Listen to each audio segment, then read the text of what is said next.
So today's presentation is designed to give you an insight to the workings of the planning board, and we've split the presentation into 3 parts. I'm going to start with statutory duties covering subdivisions, site plans, master plan, workforce housing, CIP, capital improvement planning, zoning amendments, and other things as you can see on this particular slide. Then we're going to segue to Natch, our Municipal Services Counsel, and he will kind of deal more with procedure, preliminary review, applications, timeline for review, third-party consultants, et cetera, as we have here on this agenda slide. And then lastly, and we're very glad to have us joining today, is Michael Klass, who's the principal planner with the Office of Strategic Initiatives. And he's going to cover a number of subjects, including the introduction to OSI, what is the planning division, floodplain management, and the state data center, municipal and regional planning assistance, also covering some important topics for planning boards, developments of regional impact, innovative land use controls, and some particular subjects that we think are important dealing with interacting with social media as a planning board member and dealing with conflicts of interest. So that's the plan for today. We intend to finish this program by 2 p.m. It's possible we might run over, and if we do, hopefully you'll stay with us. We are going to record this program, and speaking of which, I need to start the recording system. And what I'm going to do that right now. So we are recording this program. So the real meat of the presentation, if not the table of contents, will be something that will be shared with you and make available on our webinar archive. So with that, let me go to the beginning of the presentation. As I said, Steve Buckley is going to go first.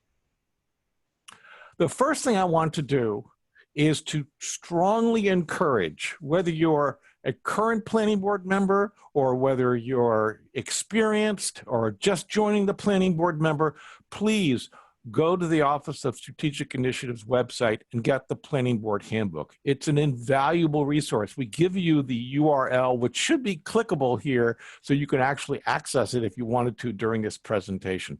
What is in that planning board handbook, which, by the way, just got finished being updated and has been posted on the OSI website? Well, number one, it covers the organization of the planning board. It covers non-regulatory functions, which the planning board has. It covers your regulatory functions, an important chapter, innovative land use controls, which Michael will be addressing also for us today, plat and plan submission procedures, and how to work with other boards and organizations. It also have, and we're always asked about providing this information to our members, forms you can use, you can download. These are forms for public notices, rules of procedure, checklists, regional impact criteria, procedure for application review. I've just been told that the link is not clickable, and Natch has sent it out in the chat. Thank you, Natch. So that you should be able to now click the link that we've sent you in the chat, and that should be available to you. So please strongly encourage everyone here who's on the presentation today, get your own copy of the OSI handbook on the planning board. So here is another, I suppose, a table of contents of things I want to touch on today, but I want to give you some sort of general sense, especially if you're new to the business of being on a planning board. I would just say a quick story. When I joined my planning board in my hometown back in the middle 90s, it was 93, I believe it was, in my first couple of meetings, and by the way, I was an attorney already doing the business of municipal planning and zoning. And when I sat down at the table for the first time as the member of the planning board, I was really lost. And even though I had available to me all the tools and knowledge of being a lawyer for 15 years. So I completely understand, especially if you've just joined the planning board, the difficulty in trying to navigate both your roles, responsibilities, the statutes, and the business of dealing with subdivisions and site plans, which is really the main agenda for a planning board.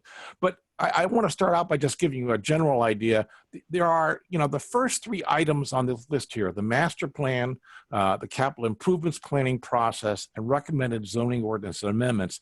These are in a sense, the non-regulatory elements, although zoning clearly is a regulation, it's not something the planning board does directly. These are kind of the planning duties of a planning board, the master plan probably being as important because it informs and gives direction for recommended zoning ordinances or the adoption of a zoning ordinance or amendments. And the capital improvement plan is an essential part of the planning for your community for ensuring that your capital infrastructure is meeting the needs that are being put on your capital infrastructure, whether it's roads or equipment for the police and fire department, and bridges, schools, et cetera. Are you making sure that your community is meeting those needs? So these first three items are really directed at those elements of the central planning duties of the planning board. Then, of course, the two central areas of what the planning board does most of the time is subdivision regulation and site plan regulation. And so this is where you're dealing with approval of divisions of land or approval of site plans for commercial or multi-residential uses. The last two I just want to mention quickly, the excavation regulation statute and driveway regulation. So the business of extracting sand and gravel from the ground is regulated in New Hampshire, and that regulation is in the first instance delegated to the planning board, although the town meeting can decide we're going to let some other adjudicator deal with the issue, which could be either the zoning board of adjustment or it could be the select board. This year, my ZBA, I think this is a good move on our part. We got the town to change the zoning ordinance, so actually the definitive regulation to say, henceforth, we're going to give the business of doing excavation back to the planning board. We think that's a better place for it, because it really is more of a planning function. I think it's harder for a ZBA to deal with that kind of thing. And then finally, driveway regulation is an important element of the planning board, making sure driveways are built to ensure the adjacent road is not going to be harmed by what comes from the driveway, whether it's sand, silt, water, etc. Although in most instances, planning boards don't actually do the day-to-day business of issuing driveway permits. You usually delegate that to the select board, the public works director, or the road agent. Subdivision and site plan review, probably more than anything else, is the central role the planning board has in your community. And the subdivision authority or the site plan review authority is something that has to come into existence through a definitive warrant article approved by the town meeting. So you don't automatically, as a planning board, have subdivision authority, nor do you automatically have site plan review authority. In order to have subdivision authority, the town has to adopt a warrant article to see if the town will vote pursuant to RSA 674:35 to give authority for the approval of divisions of land to the planning board.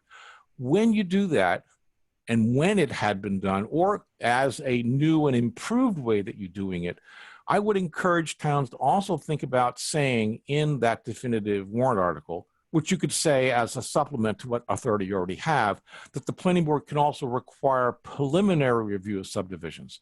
You don't have a definitive warrant article that says the planning board can require that there be a preliminary review and approval of subdivisions. You can't make people go through what I think is the best way to address and understand a proposal, a conceptual consultation process. So think about, if you don't have that in your regulations, putting an article on the warrant that says to see if the town will authorize the planning board to require preliminary review of subdivisions. And that can then facilitate encouraging projects to come to the planning board for conceptual consultation. So as indicated, once that approval exists, the planning board approves plats and plans. It improves those plans showing the layout of proposed streets, and also, of course, shows the layout of utility facilities and services. Site plan review is a separate piece of authority. In order to have site plan review, a town must have zoning. So if your town has a planning board, has not adopted zoning, that you're not a town that can require a site plan review. And a site plan review is designed to allow the planning board to approve developments or change of use of sites for non-residential uses or for multifamily dwellings, such as structures with more than 2 dwelling units. We did receive one question prior to the presentation today, and that is, What if a proposed use does not seem to be permitted by the zoning ordinance? Who makes that decision? Well, actually, that's a great question. I would just also say, as a prelude to that question, probably not surprising.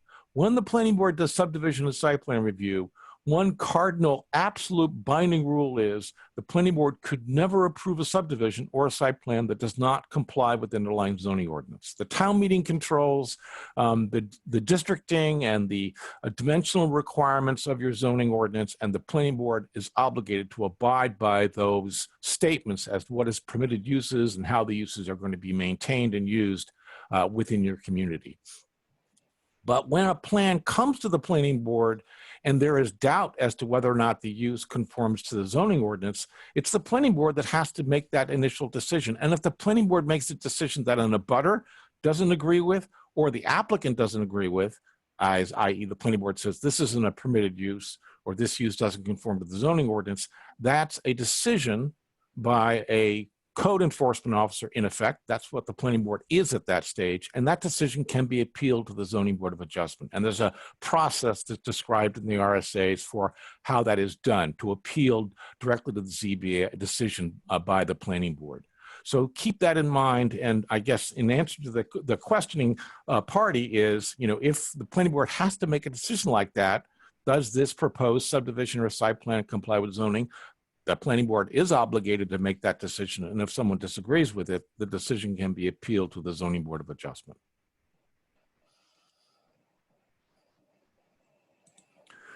The master plan, as I said before, is one of those very important planning duties which is committed to the planning board. And in order to have a zoning ordinance, you have to have a master plan, and you have to have the minimum elements of the master plan, the vision section that articulates the goals and objectives for the community, and the land use section that describes and studies population, economic activities, resources, and existing conditions and proposed future uses of land. So those are the basic minimum requirements for a master plan that a planning board has to adopt before the town can adopt its first zoning ordinance. Of course, in current circumstances, most municipalities have master plans that have much more content than just vision and land use. And there is certainly a list of 14 optional elements that can be found in the master planning suggested, the statutes that govern master plan, RSA 674:1 through :4. A couple of things I would like to say about master planning.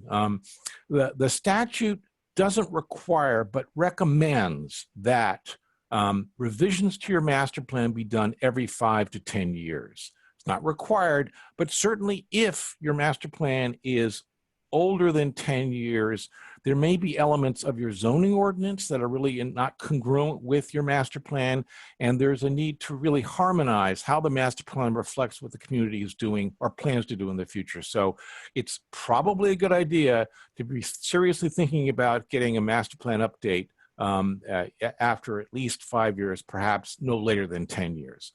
Who's going to be doing the master plans? I mean, you could be looking to contacting your regional planning commission, private land use consultants, or even the board itself. There are towns where, with the assistance of the regional planning commission, will help a town going through a master plan update. And the master plan update does not have to be done soup to nuts, the entire master plan every 5 or 10 years. You can be updating chapters as you go through the use of your land use regulations and understanding how they're working in your community. And there may become a time where you realize is a part of your master plan needs to be updated. So you could be updating their chapter by chapter as necessary. What do you do in your community to make sure you have the resources necessary to do a master plan update? A couple of things I would suggest you consider. Consider establishing a non-capital reserve fund under RSA 35:1-C or an expendable trust fund under RSA 31:19-A, and have the town meeting accumulate dollars over time so that when you need to do the update, the dollars will be there in that savings account.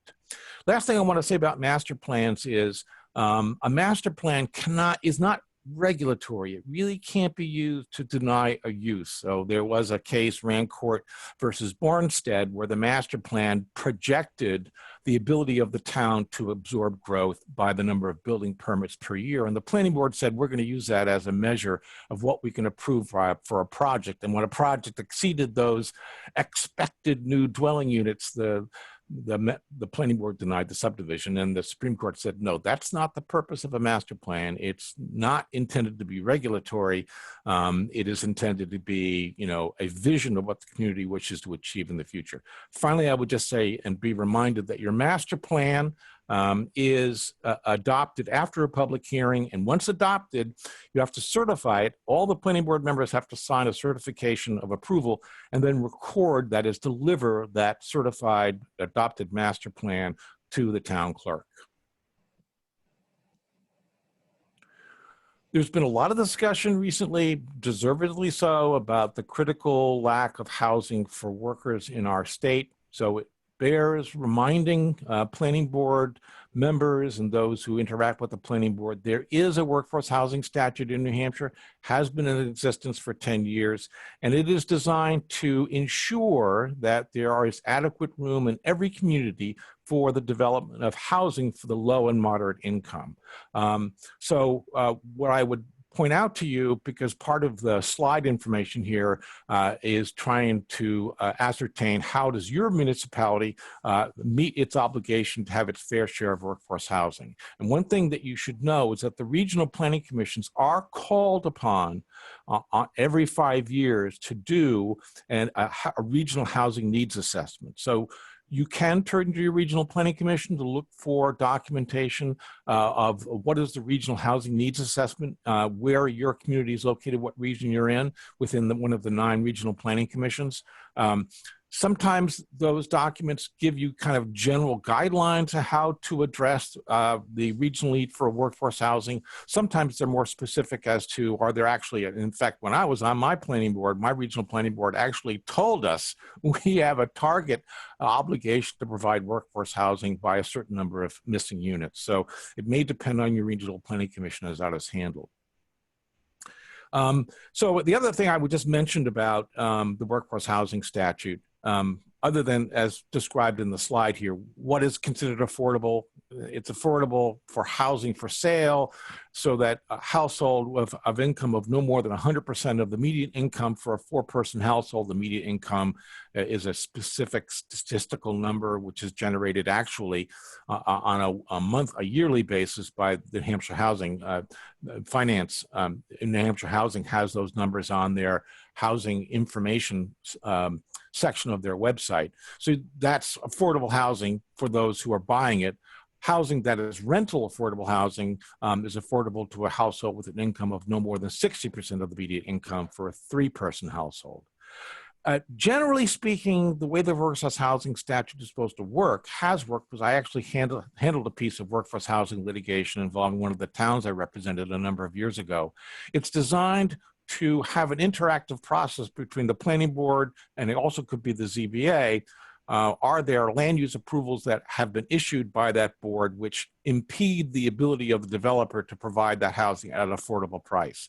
So when the planning board says, we've approved your project, but there are conditions which are making the project unaffordable to build the housing at an affordable price for the developer is supposed to interactively ask the planning board to change those conditions to allow the developer to build it at an affordable price. And if the developer is not satisfied with the answer the planning board gives, then they can appeal to the Superior Court. Ultimately, the Superior Court has the power to make a conclusion that there is a need to have this project's approval modified so that the project can still be affordable. And actually, under the workforce housing statute, the Superior Court can issue what's known as a builder's remedy, kind of impose conditions of approval from the Superior Court level. So it's an important statute, one to be sensitive to and to be aware of, and ensure that your town is complying with this duty to provide your fair share of workforce housing in your community. I see a question here. Are there any precedence requirements for fair share for workforce housing? Precedents. Well, I guess the statute actually derives from a case involving, I can't remember the first name of the, it's not Rancourt versus Chester, but it was the town of Chester. And so in terms of precedence requirements for fair share, this is a little bit complicated. I guess the easiest way to say it is, you know, a community that has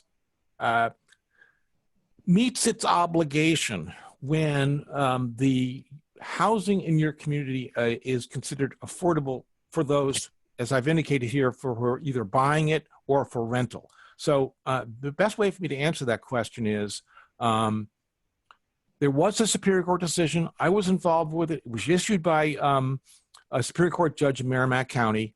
And what happened in the case was the town tried to demonstrate it was meeting its obligations to provide affordable housing.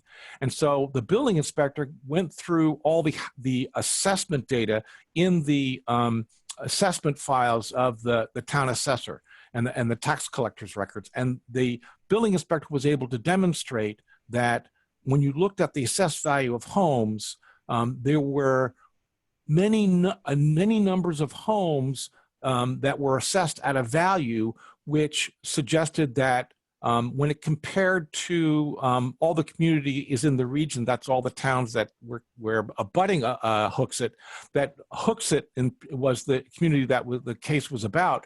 Hooksett was supplying more than its fair share of housing that met these income targets for housing for sale and housing that was rental.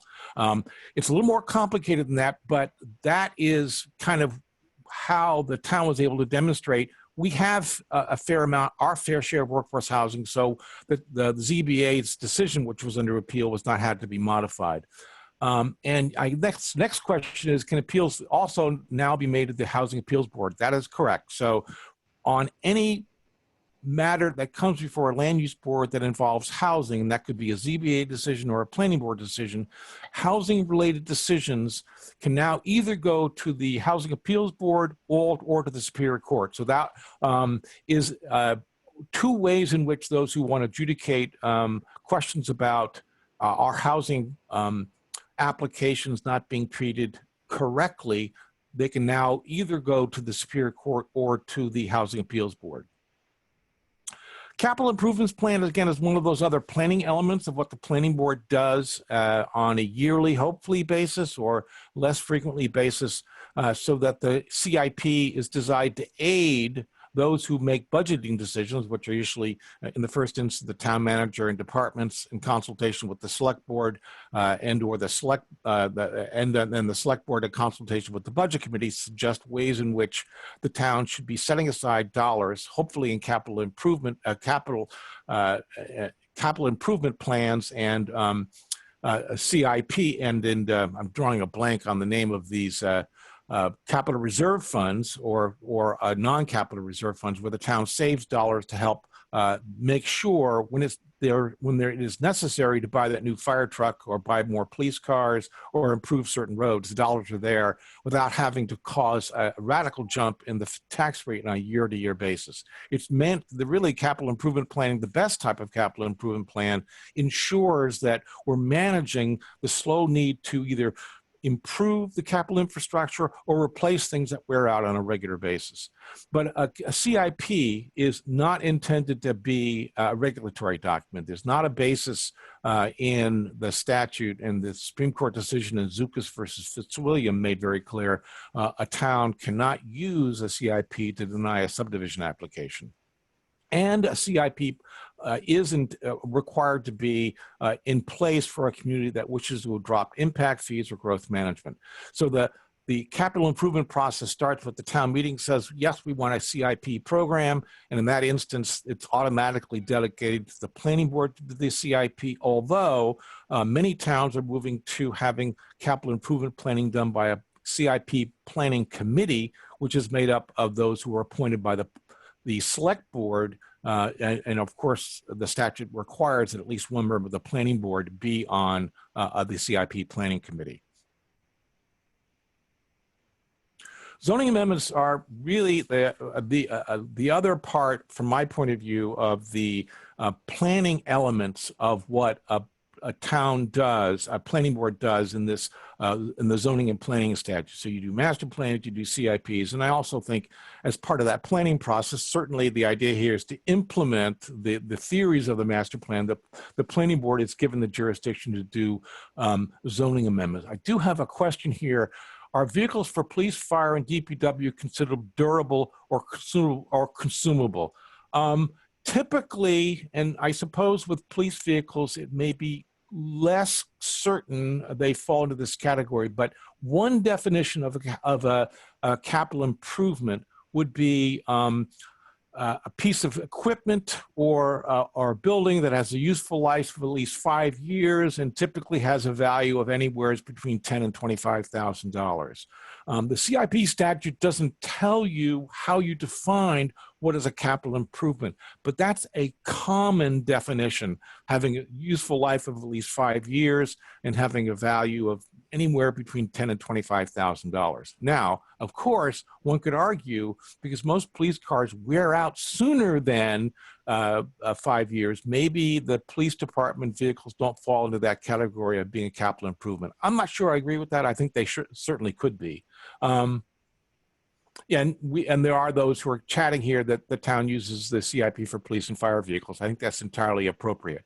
And then the next question I have here is, did I hear you say that establishment of a CIP requires a vote of the town? Yes, it does. You have to have an article in the warrant to see if the town will vote to have a capital improvement plan. And I'm going to actually quote from the statute for you. It's RSA 674. Hold on a second. The local legislative body may authorize the planning board to prepare and amend a recommended program of municipal capital improvements. That's RSA 674:5. So yes, you do have to have town meeting approval to have a CIP. Got some more questions here. I may have to, I may have to move these ahead. Next question is, regarding the master plan, is there an estimate of the costs associated with developing the master plan in order to raise the non-capital funds? Is there a per resident cost that could be used for a budgetary number? I really think that if you need to begin planning for the cost of preparing a master plan, the best thing to do is to send out a request for information funding or something of that type and send it out to the Regional Planning Commission, perhaps to some private planning organizations, and see if you can find out what they would probably charge and then begin, setting aside the money necessary for that particular purpose in the future. And I have a question here about, can you elaborate how a CIP might have tried to prevent a subdivision? Well, I think I'm going to touch on this in a few minutes when I get to the subject of scattered and premature development. So a capital improvement plan, I suppose, could be seen as evidence that, and then I'll put it this way, when a town says a project is scattered and premature, the town is saying, we don't think we should put this subdivision so far away from the center of town and out on this very bad road so that we may not be able to provide municipal services effectively in this far part of town on this very bad road. Now, that very bad road may have been needing repair and replacement already because of the existing traffic that the town had. Now you're going to add twice as more traffic. There's probably going to be a shared need to pay for the cost of that improvement. So in that instance, the CIP would help the town say, well, we can't approve your subdivision now, but when the town does its share of the improvement to the adjacent road and you pay your fair share, we then will be allowed to approve your project. So that's not really a denial. That's using the CIP to measure what's an appropriate level of capital improvements to justify decision a board might make with regard to scattered and premature development. I'm going to have to move on a little bit more quickly here because I want to give the full 40 minutes to my colleagues who are with me today, Natch and Michael Klass. I just want to say one other thing about zoning amendments that came up this year. Just be reminded, the planning board proposes the initial zoning ordinance, but the planning board and the governing body, select board and village district commissioners, they all may also propose zoning amendments. And this year we had a very interesting question. Obviously, when the planning board proposes a zoning amendment, the planning board is going to hold public hearings on that, and the planning board might modify its proposed zoning amendments. Now, what if the zoning amendment is proposed by the select board? Can the planning board modify a zoning amendment proposed by the select board? In my opinion, I don't think they can. And I think that's the same answer with regards to petition zoning amendments, because someone can propose a petition zoning amendment. I don't think the planning board should be touching petition zoning amendments, and I think that's the same rule with regards to amendments proposed by the select board. But clearly you have to have one public hearing and another one if 14 days later if it's substantively modified, and then you deliver the final proposal to the town clerk the 5th Tuesday before the town meeting. And on petition amendments, you indicate whether the planning board approves or disapproves petition zoning amendments.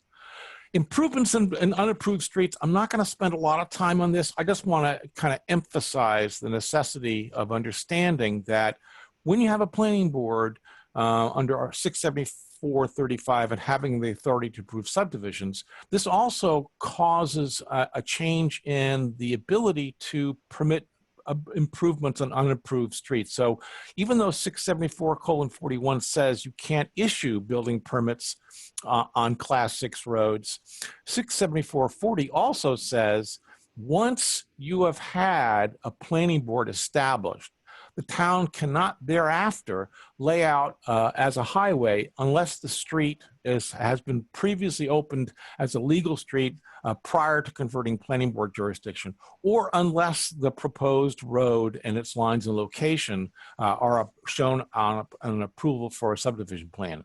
The interesting part of this is even if the select board wanted to use their authority to lay out a town road, they could not do that and make a proposed way, a town road, a public street, without the planning board probably approving what I would call a street plat.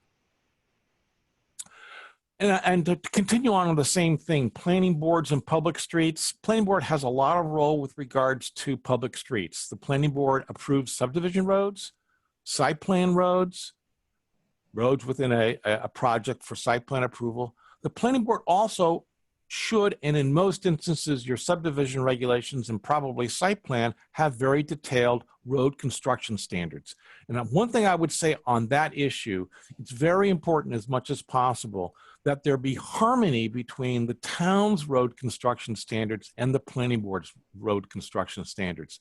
Keep in mind, it's the planning board has jurisdiction over highways, and the select board has jurisdiction over highways. And in most instances, town meeting have delegated to the select board the power to accept roads that have been built to planning board specification. But then you have this crossover relationship where it's the planning board that is in charge of defining what is the degree of improvement, how it's improved for a new subdivision road. So there really has to be harmony as much as possible between the select board and the planning board in that regard. The planning board can also establish minimum completion of a road before you allow occupancy of a road, houses on a road, and the planning board also imposes performance bonding to ensure a road is built to the planning board specifications. Driveway authority is a key element of the ways in which the planning board ensures that uses of land adjacent to town roads are not going to cause harm to those town roads. So just like the Department of Transportation, the planning board has the authority to issue driveway permits and should adopt driveway regulations. But in most instances, the regulation of the day-to-day issuance of those permits is done either by the road agent, public works director, or the select board. But I would just keep in mind, even if a permit is not issued for a particular driveway, the planning board, the town, the designated enforcing agent has the power to require any driveway that is causing problems with regards to erosion, with regards to drainage on the adjacent public road, can be required to repair that public road or repair the driveway to eliminate the hazard to operation of the adjacent road. Question here, can you talk a little bit about how the planning board town can work with NHDOT driveways permitting on state highways? Excellent question. When I was on a planning board in our town, we had that very same issue. How did we solve the issue? Well, one of the ways we solved it was when we got a planning board application in, and we still do the planning board still does this today, we would send a note to all the town departments saying, we've gotten this five lot subdivision in town. We want you to tell us what you think. And we would ask for input from the public works director, from the police department, from the fire department, from the town manager. When we started having issues in coordinating our decision-making with the local District 5, I think it was, of the Department of Transportation, we then started to regularly send requests for comment to the District 5 engineer. And we involved them in sharing the information of what was going on in our community, especially clearly in circumstances where the project was going to have an impact or need a state highway permit.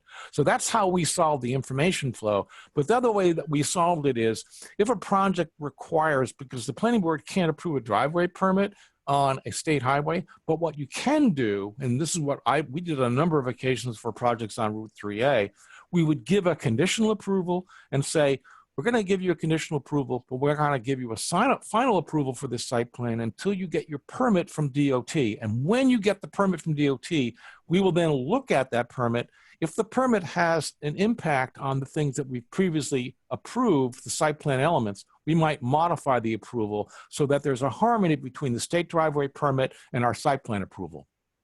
And yes, you're right. It's only the state that approves the driveway permits on state highways, but it doesn't mean you can't have a good dialogue with the district engineer to make sure there's harmony between what you're doing with your subdivision or site plan and what the Department of Transportation is doing. I've already mentioned the planning board has this authority to prevent scattered and premature development. So basically, the town planning board can say, this project is so far away from our capital infrastructure and is going to create problems with delivering services, we might call the project scattered and premature. And I'm going to just move on to my probably my next to last slide. I've got two more to go, merged lots. This merged lot statute, RSA 674-39, really was designed to expedite getting approvals where people were re-subdividing. They're taking two or more contiguous lots and they're joining them together. And it eliminates the need for doing a plat or a plan. You don't have to have a public hearing. No survey plan is necessary. You just have to record a notice of merger at the Registry of Deeds. But remember, if any lot is under a mortgage, the lender must consent. And so you have to get the proponent of the merger to make an adequate disclosure to you whether or not the project or the lots in question, either one of them are subject to a mortgage, and therefore make sure that there is a consent received from the mortgage company. One more question here. To cede responsibility under RSA 236-13, road agent or selectman, is a warrant required? No. The planning board could just adopt a regulation, just like it would adopt subdivision regulations with a public hearing. And once they've published those regulations, they could have a section of the regulation, which you would probably want to consult with the select board about, where you would delegate permit issuance to either the select board or the road agent. Last question deals with here, does the planning board have a legal duty to assist the applicant in achieving approval? I'm going to defer that question to Natch because I think that comes up more in the process section of the materials, which are next. The last one I'm going to touch on now is offsite exactions before I turn it over to Natch. So what does this come from? Well, it comes from a case, Simonson versus Derry, and it has to do with impact fees. I won't bore you with the detailed elements of those particular cases, but fundamentally understand that many municipalities have adopted impact fee ordinances that impose requirements to pay for capital infrastructure needs in communities based upon the unique way in which a project, whether it's a number of new homes, causing an increase in school children population, causing a need for building more school additions or more schools, that there be a fair share and an impact fee assessed under 674:21 Roman 5. However, because of some decisions made in the Simonson versus Derry case and changes to the legislation, there still is a need, even in towns that have not adopted impact fee ordinances, for planning boards to have the power to require off-site improvement. So a project improvement that's not on the subject property, there's a need to improve it. And so the legislature said, yes, we agree the planning board should have that authority, but that authority is limited to highway, drainage, and sewer and water upgrades. So those are the things the planning board can say, this project on this street is going to have a need for an XL or a decel lane, or we're going to require you to have a sewer line extension or a water line extension. Those are offsite improvements, but you can require that under this section of the statute. But it has to be subject to the rational nexus test, that the needs are necessitated by the project and the development in question is outside the project boundaries. Last question: in my town, 2 warrant articles passed, one for $850,000 fire truck and $170,000 for DPW truck. Why weren't those planned for all alone? Does it show a failure of a CIP in my town? I'm not going to comment on what was going on in your town and why you had to take a one-time appropriation that was going to hit the tax rate. But, you know, maybe a CIP plan may have slowly allowed the town to accumulate the dollars for those particular improvements, but I'm not really here to give an opinion about what happened in your community. And with that, I'm going to ask Natch to take control of this presentation and to take it on from here to the next section. Natch. Well, thank you, Steve. So as Steve mentioned, I'm going to talk more about the practicalities moving through the process itself. I apologize, there seemed to be an issue with my ability to turn on my video, but that's all right. So let's start with preliminary review here. There are really two areas we want to talk about: conceptual consultation and design review. The real difference between those are the conceptual consultation is the first opportunity for a property owner or someone representing the property owner to talk with the planning board very generally about, hey, here's this kind of project I want to do. It doesn't require any sort of a butter notice, but it is a good way for the potential applicant to say, is this something that, you know, would fall under what we do? And that leads into the question about, you know, what is the role of the planning board vis-a-vis applicants? And really the planning board, if you don't have a staff person, the planning board does have more of a role with helping applicants through the process, because as Steve mentioned at the very beginning, you know, he was a lawyer who did this type of stuff for a few years before joining the planning board. He joined it, and there were a lot of things that were new to him, that were unfamiliar. And you can imagine that someone who doesn't have the kind of sophistication that a lawyer would have, especially a lawyer that does planning board, zoning board type work, is not going to be familiar with the process at all. They do need some help. And the Supreme Court has actually said, yes, you do have an obligation to help people through the process, explain the process. And typically that's what the staff person does. If you do have a staff person, you know, they explain the process. They say, okay, here's what you need for an application. First, you can begin with a conceptual consultation where you let the board know what you want to do. You move on to a design review, which is more detailed. It does require a butter notification and published notice that there's going to be this review. Essentially, at that point in time, you're identifying any special studies. Do you need an environmental impact study? Do you need other sorts of studies? And give some rough layout of the project. So, you know, I want to do a subdivision, divide my 20 acres into 1 acre lots, build 20 houses. Yeah, you know, somewhere out there, there's wetlands potentially. So we probably have to do some sort of special study there, etc. And that's what you're doing at the design review. That doesn't mean that that's the final result or that things aren't going to change. So the planning board may make statements. They may make, you know, voice opinions about how things might work out during that point in time. And that's not going to roll over into the actual application process. It's just going to be something that helps inform the applicant as they get things ready, and explain how that process is going to work. And that's where we get into the formal application process. And so that's under RSA 676:4. And these are the steps. someone completes the application, the regulations specify what is a completed application, and they also have to specify when someone can file the application and where they can file it. So it has to be filed at least 21 days before the board meeting for acceptance.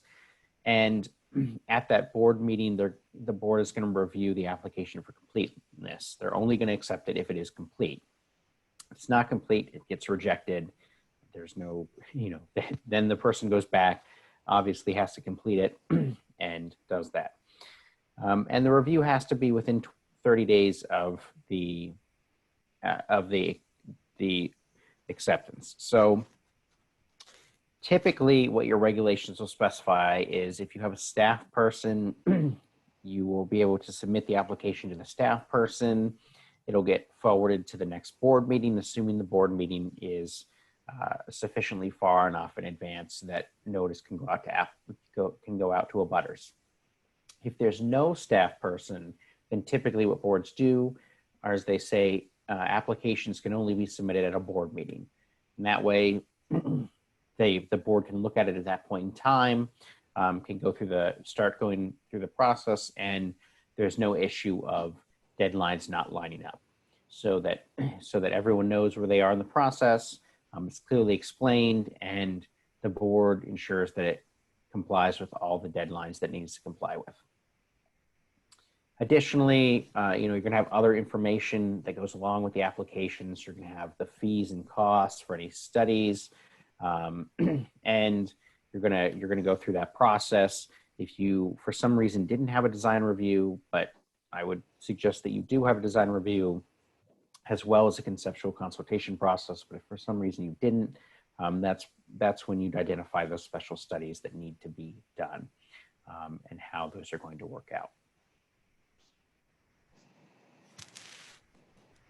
So the timeline for decision is really tight, as those of you who've been on boards for a while know. After the application is accepted, you have 65 days to hold your public hearing and make your decision.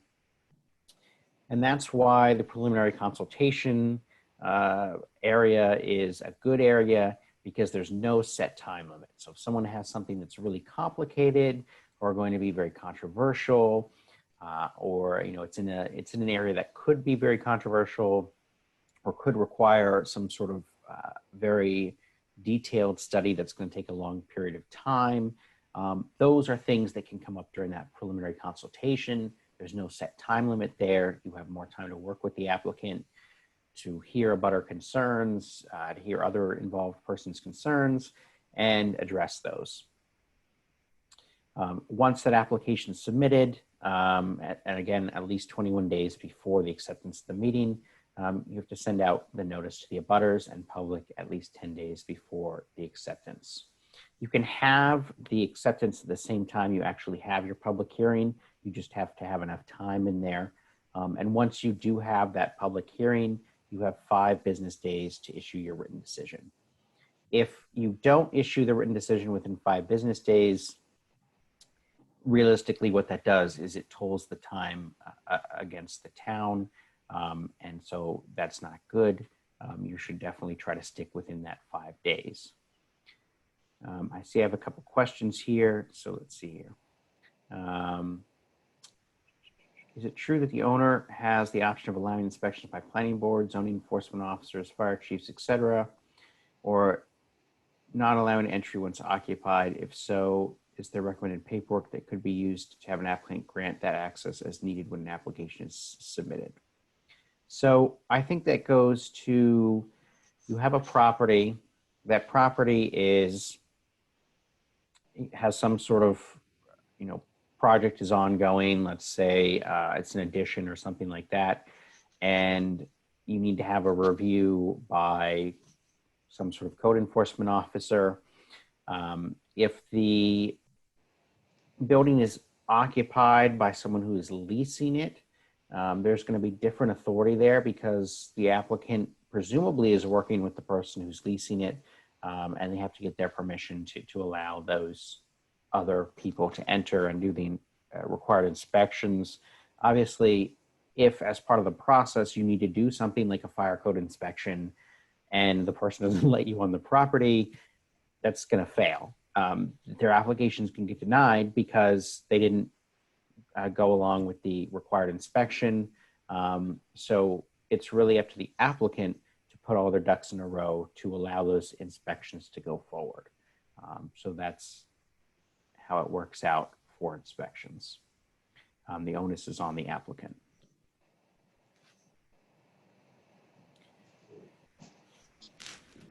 All right, so alternative site plan approval and review procedures.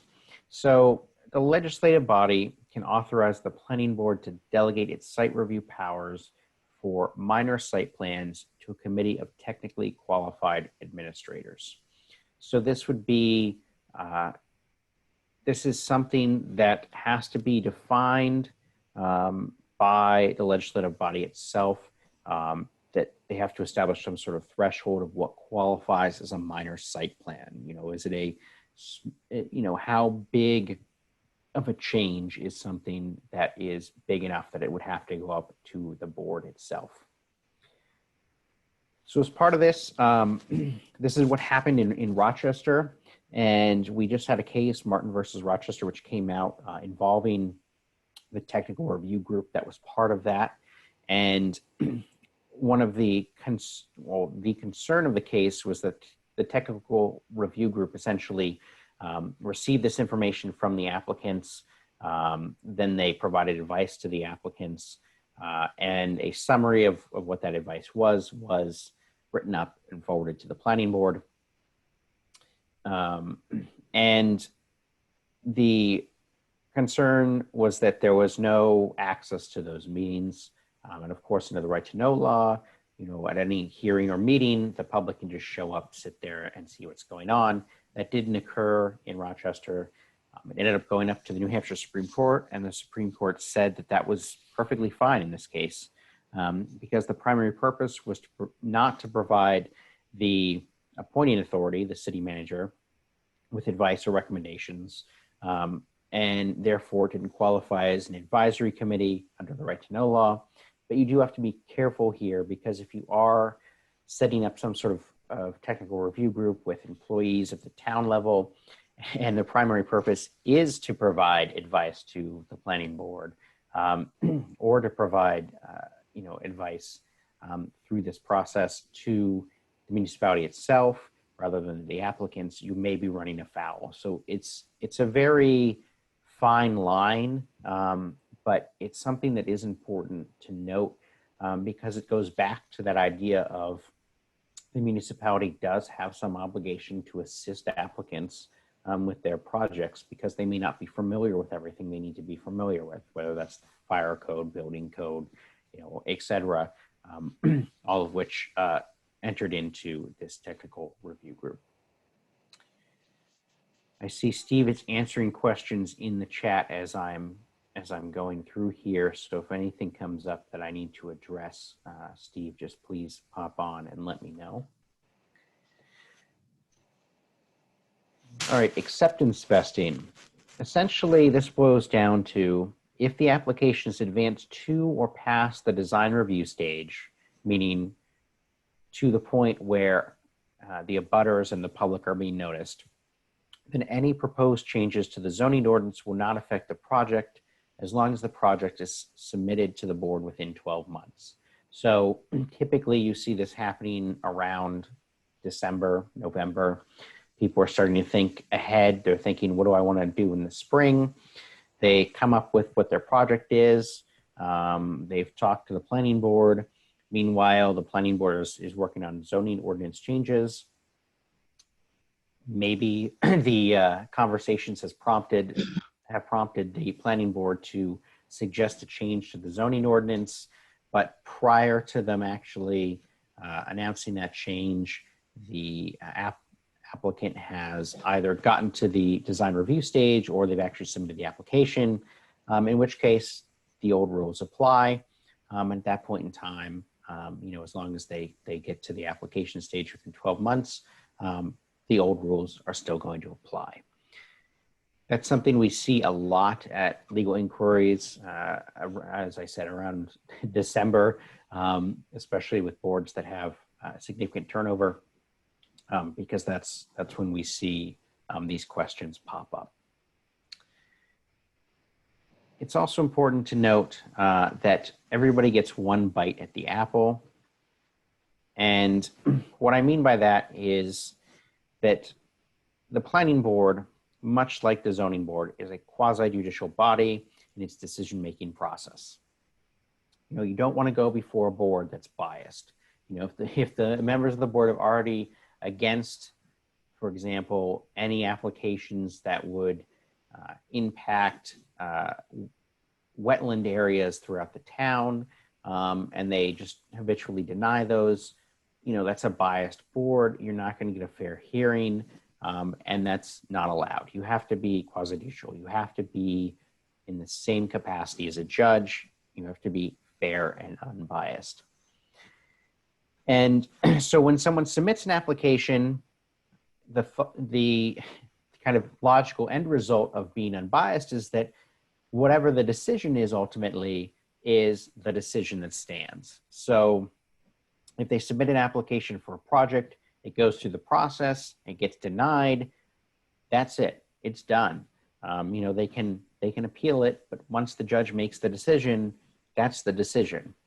And we actually have seen that in a Supreme Court case from 2012, CBDA Development versus Thornton, that involved a campground. The applicant submitted the plan for the campground, got denied. The next year they came back, substantially the same application, obviously a new board because an election had occurred, and then it was still denied, and it was denied automatically because it was the same application. Now, if the applicant goes back or redesigns their project, submits something that's substantially different from their original application, then that's new, that's different. You know, if, for example, I wanted to build my subdivision of 20 houses on 1 acre each, that went through the process, it got denied. I came back and said, okay, I want to build, you know, 5 houses on, you know, spanning, you know, several acres each and keep a portion for myself. That's going to be substantially different, and therefore it would be allowed to go through the process rather than have an automatic denial occur.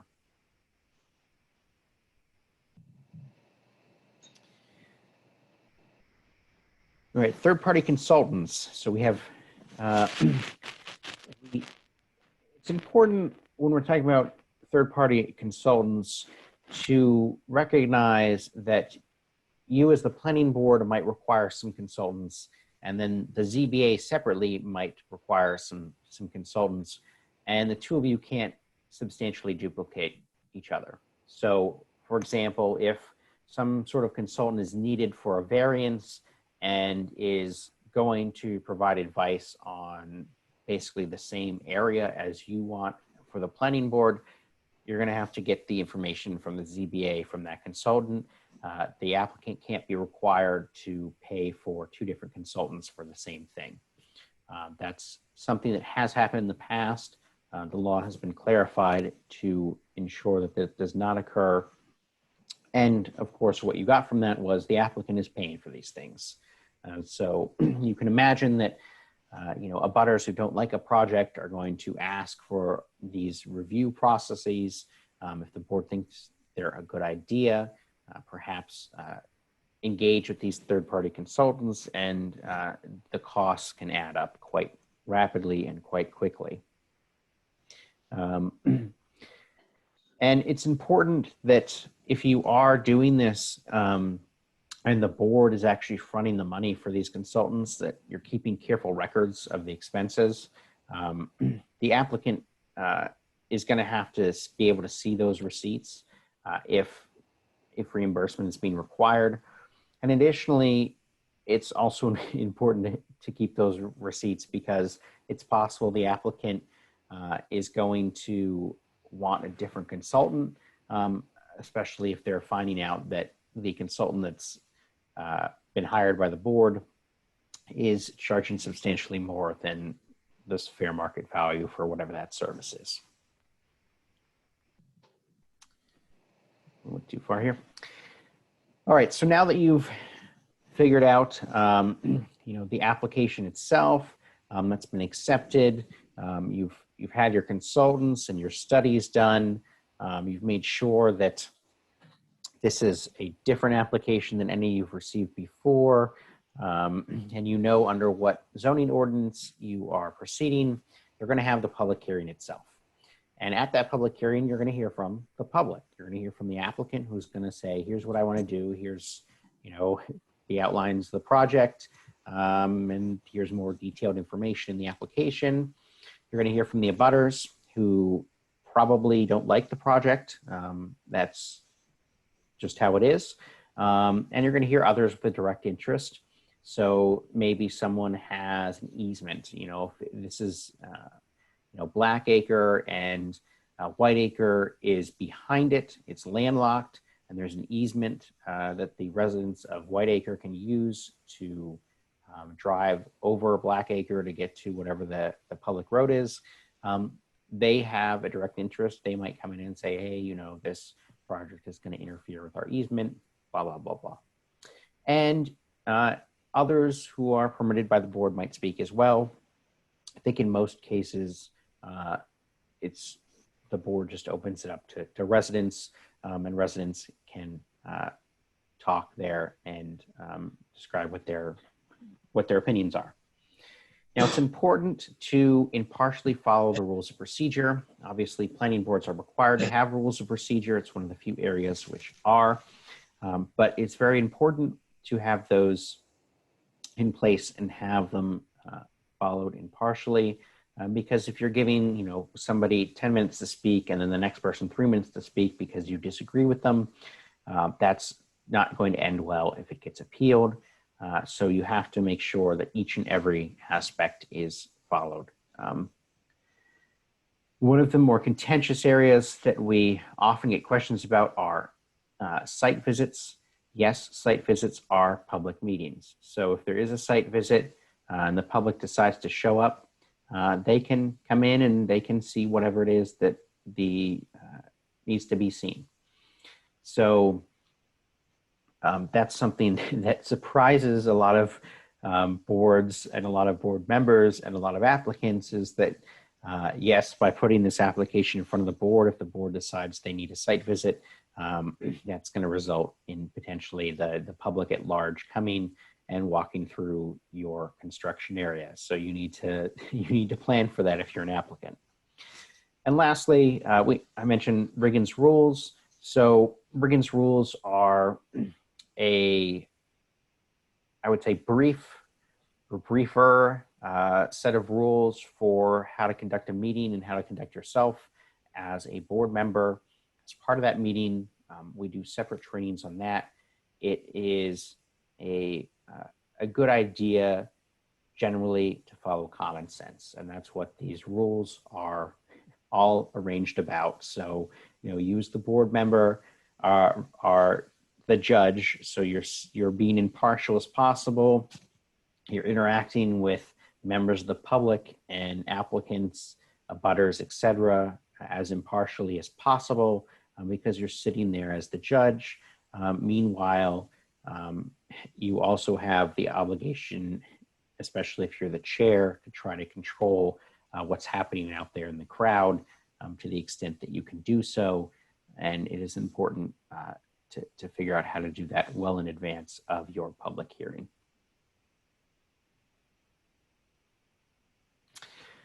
So you've had the public hearing, everyone's said their piece. Now it's time to deliberate and weigh the evidence.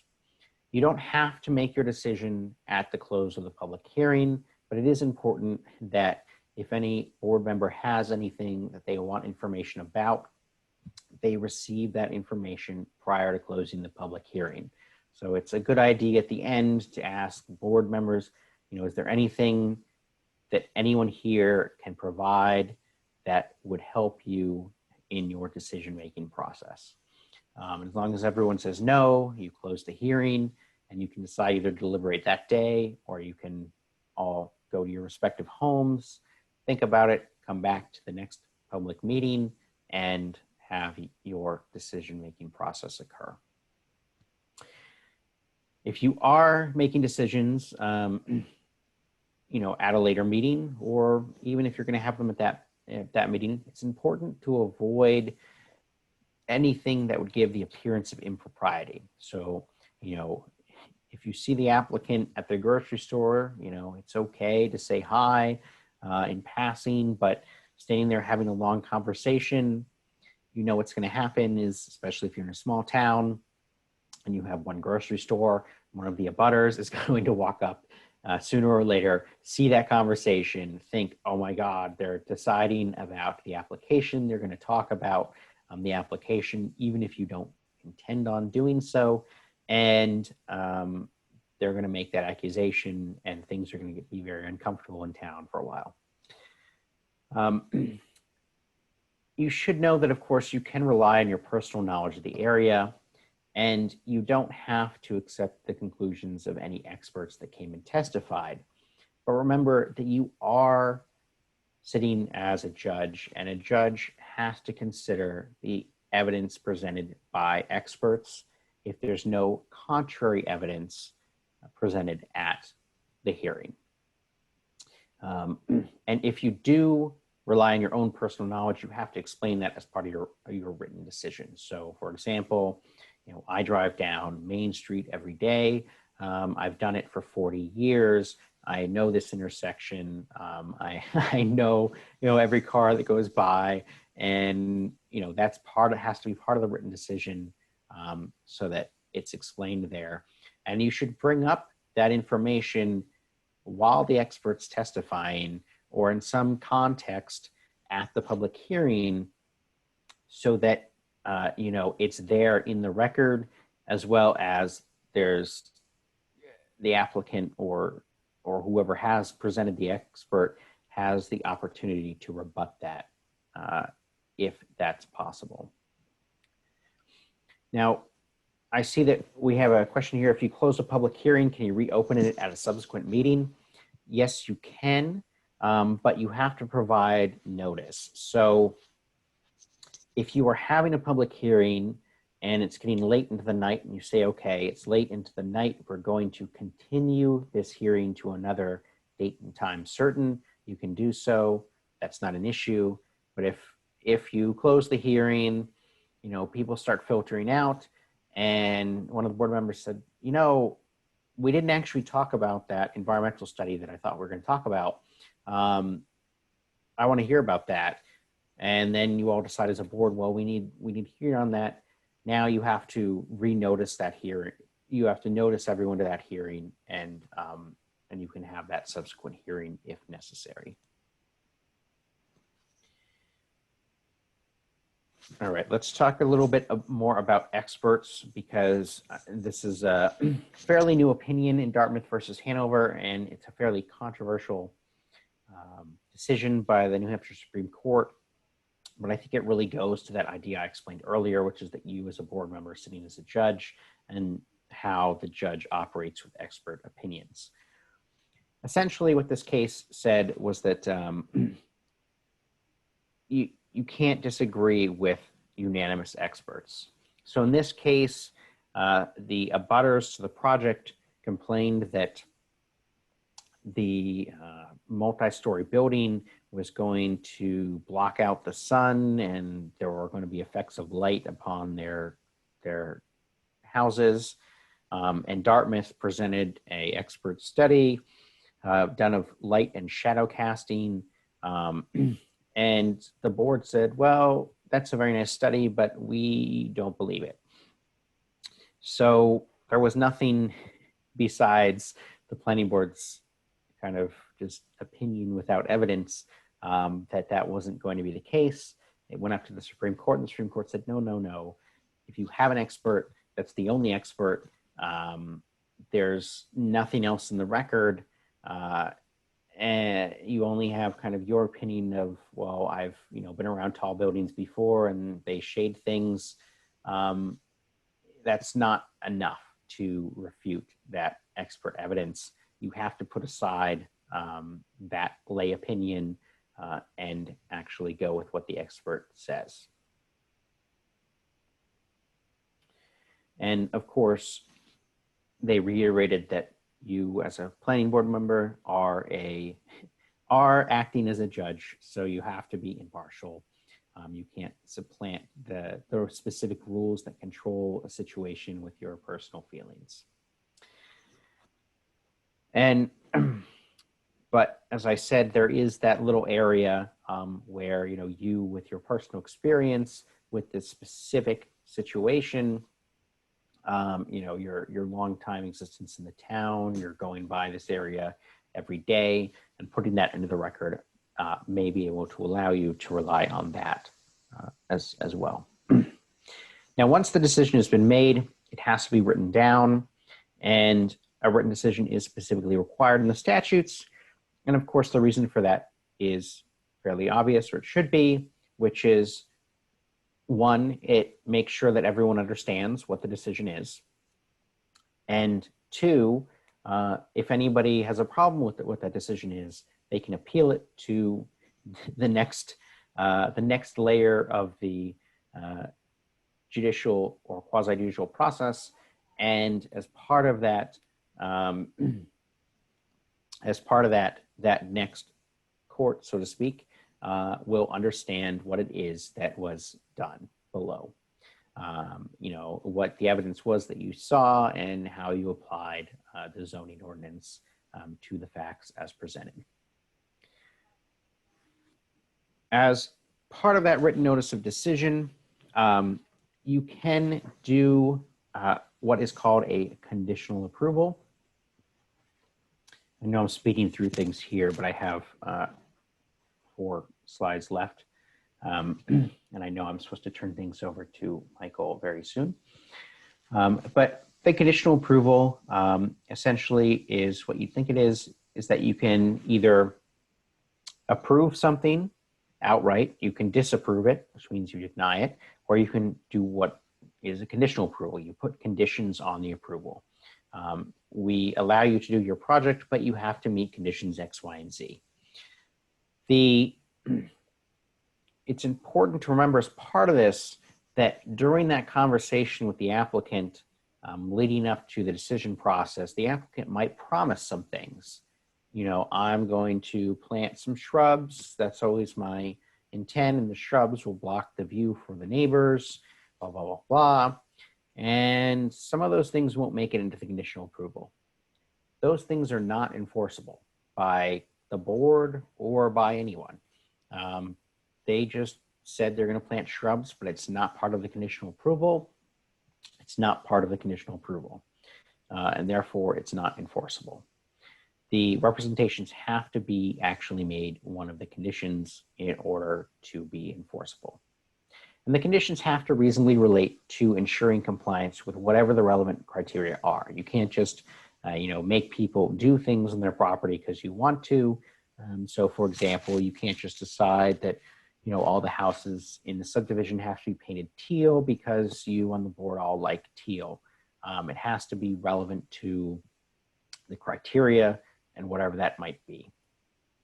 And you might have some standard conditions as part of your typical approval process. You might not. It really depends on the board and how often you do that. Now, there aren't really 2 types of conditions. It's important to know the difference. There are precedent conditions, which are those that are fulfilled before you give any final approval to the application. And so you might have a compliance hearing to ensure that those conditions were fulfilled. So for example, in my subdivision example, one of the precedent conditions are that I, pave the road for the subdivision. And if I pave the road, then you will give me final approval, and I will be to do,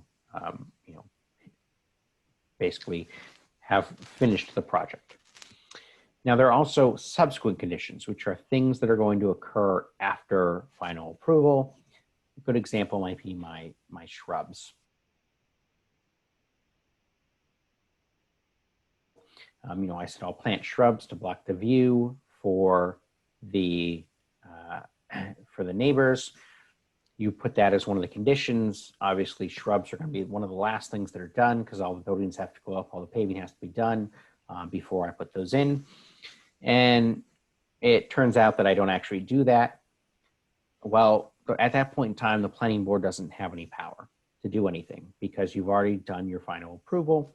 Instead, what has to happen is the select board has to say, hey, this was a condition of approval. It didn't occur. And they file suit in Superior Court to require me to do what I said, what is in the conditions. Now, those of you who've been on the planning board for a long time recognize that it's not always easy to get the select board to agree to enforce a condition. It usually has to be something pretty major, something that's going to cause a lot of public outcry. So the fact that I didn't plant some shrubs might cause one person to complain, but that might not be enough to sway the board. It's usually some larger project or larger thing that has to be done in order to do that. And it's also important as part of the conditions to set deadlines. You must set deadlines. Nowhere in the statute does it say that, but just as a logical outcome of living with people, you have to set deadlines. I can say I'm going to plant those shrubs and you say you didn't plant those shrubs. I said, well, I'm going to. It's just, it's not a good time to plant shrubs. There's a drought, blah, blah, blah, blah, excuse. And if there's no deadline, I could just keep delaying it and delaying it and delaying it and just never do it until, eventually everybody gives up. And so you have to set deadlines in order to ensure that the conditions are going to be met. So by, May 1st, you need to do this. By June 1st, you need to do this. And that's how that would work out. Because you need to have those deadlines in order to ensure compliance. In terms of who enforces compliance, I see there's a question here whether that's the select board or the code enforcement officer. It depends on your municipality. Ultimately, it's the select board because what's going to happen is, if I don't plant those shrubs, the code enforcement officer is not going to come in and force me to plant shrubs. Code enforcement officer is going to have to file a lawsuit in Superior Court. And the only way to do that is to get the approval of the select board to generally contract with town council to do so. And at that point in time, I would be required to do so. So grandfathering. Grandfathering comes up in another context as well as our earlier context of acceptance vesting.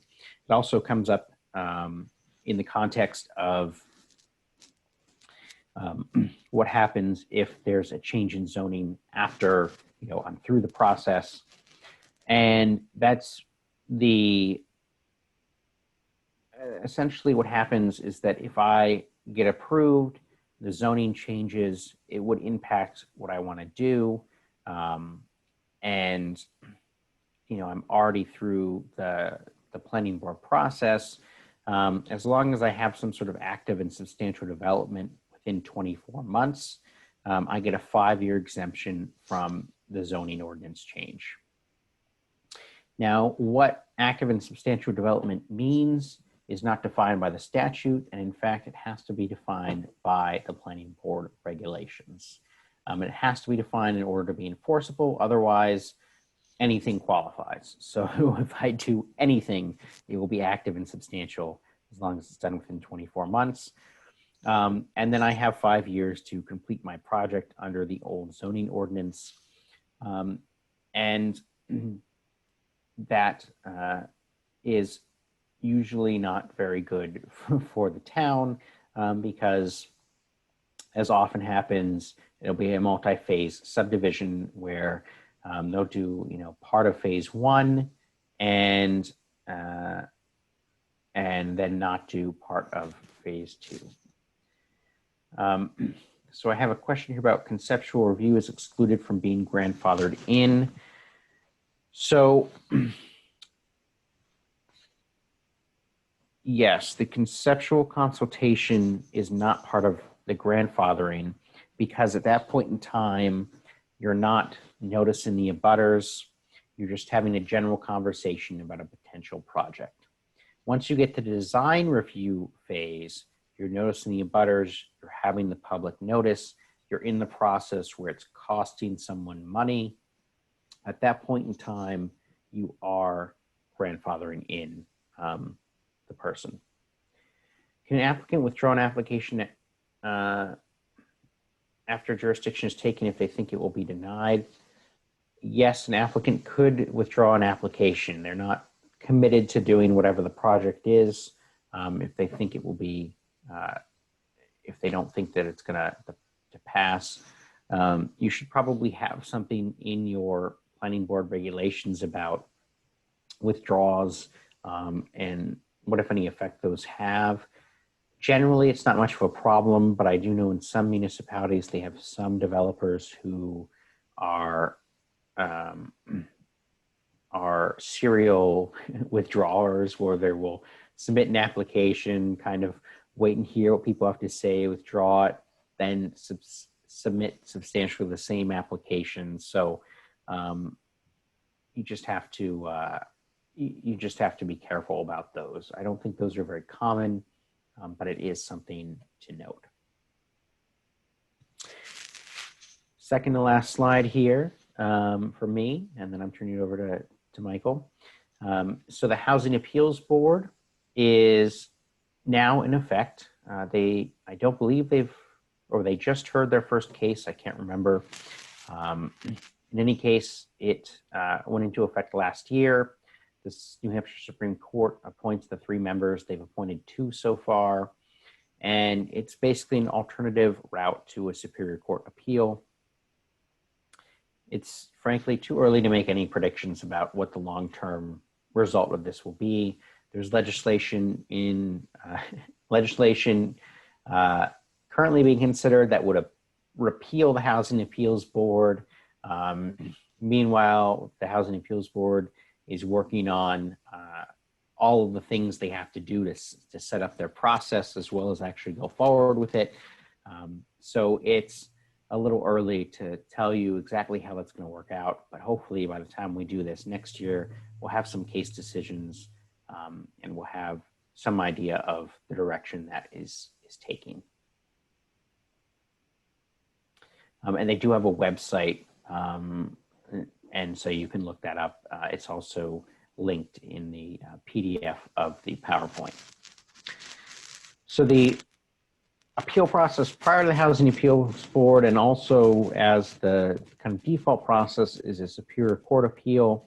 And any aggrieved party within 30 days of the vote can submit the appeal, although if it's a zoning decision, first they have to go through the ZBA. And the court may send the appeal with whatever the zoning issue is back to the ZBA for a decision. And this was clarified a couple years ago, where people were looking at the decision and they weren't sure whether to appeal to the Superior Court or the ZBA. So they file appeals in both. Now it's a little bit more manageable because the judge will make the decision. This is a ZBA issue. I'll send it to the ZBA. And at that point, you'll know where to go. It's likely that any sort of appeal to the Superior Court will result in an order from the court to stop work and stop process. So in that case, the applicant wouldn't be able to move forward on whatever the project is. And at the same time, any sort of related work would stop as well. And again, it's important to note that the select board is taking the actions in Superior Court, not the planning board.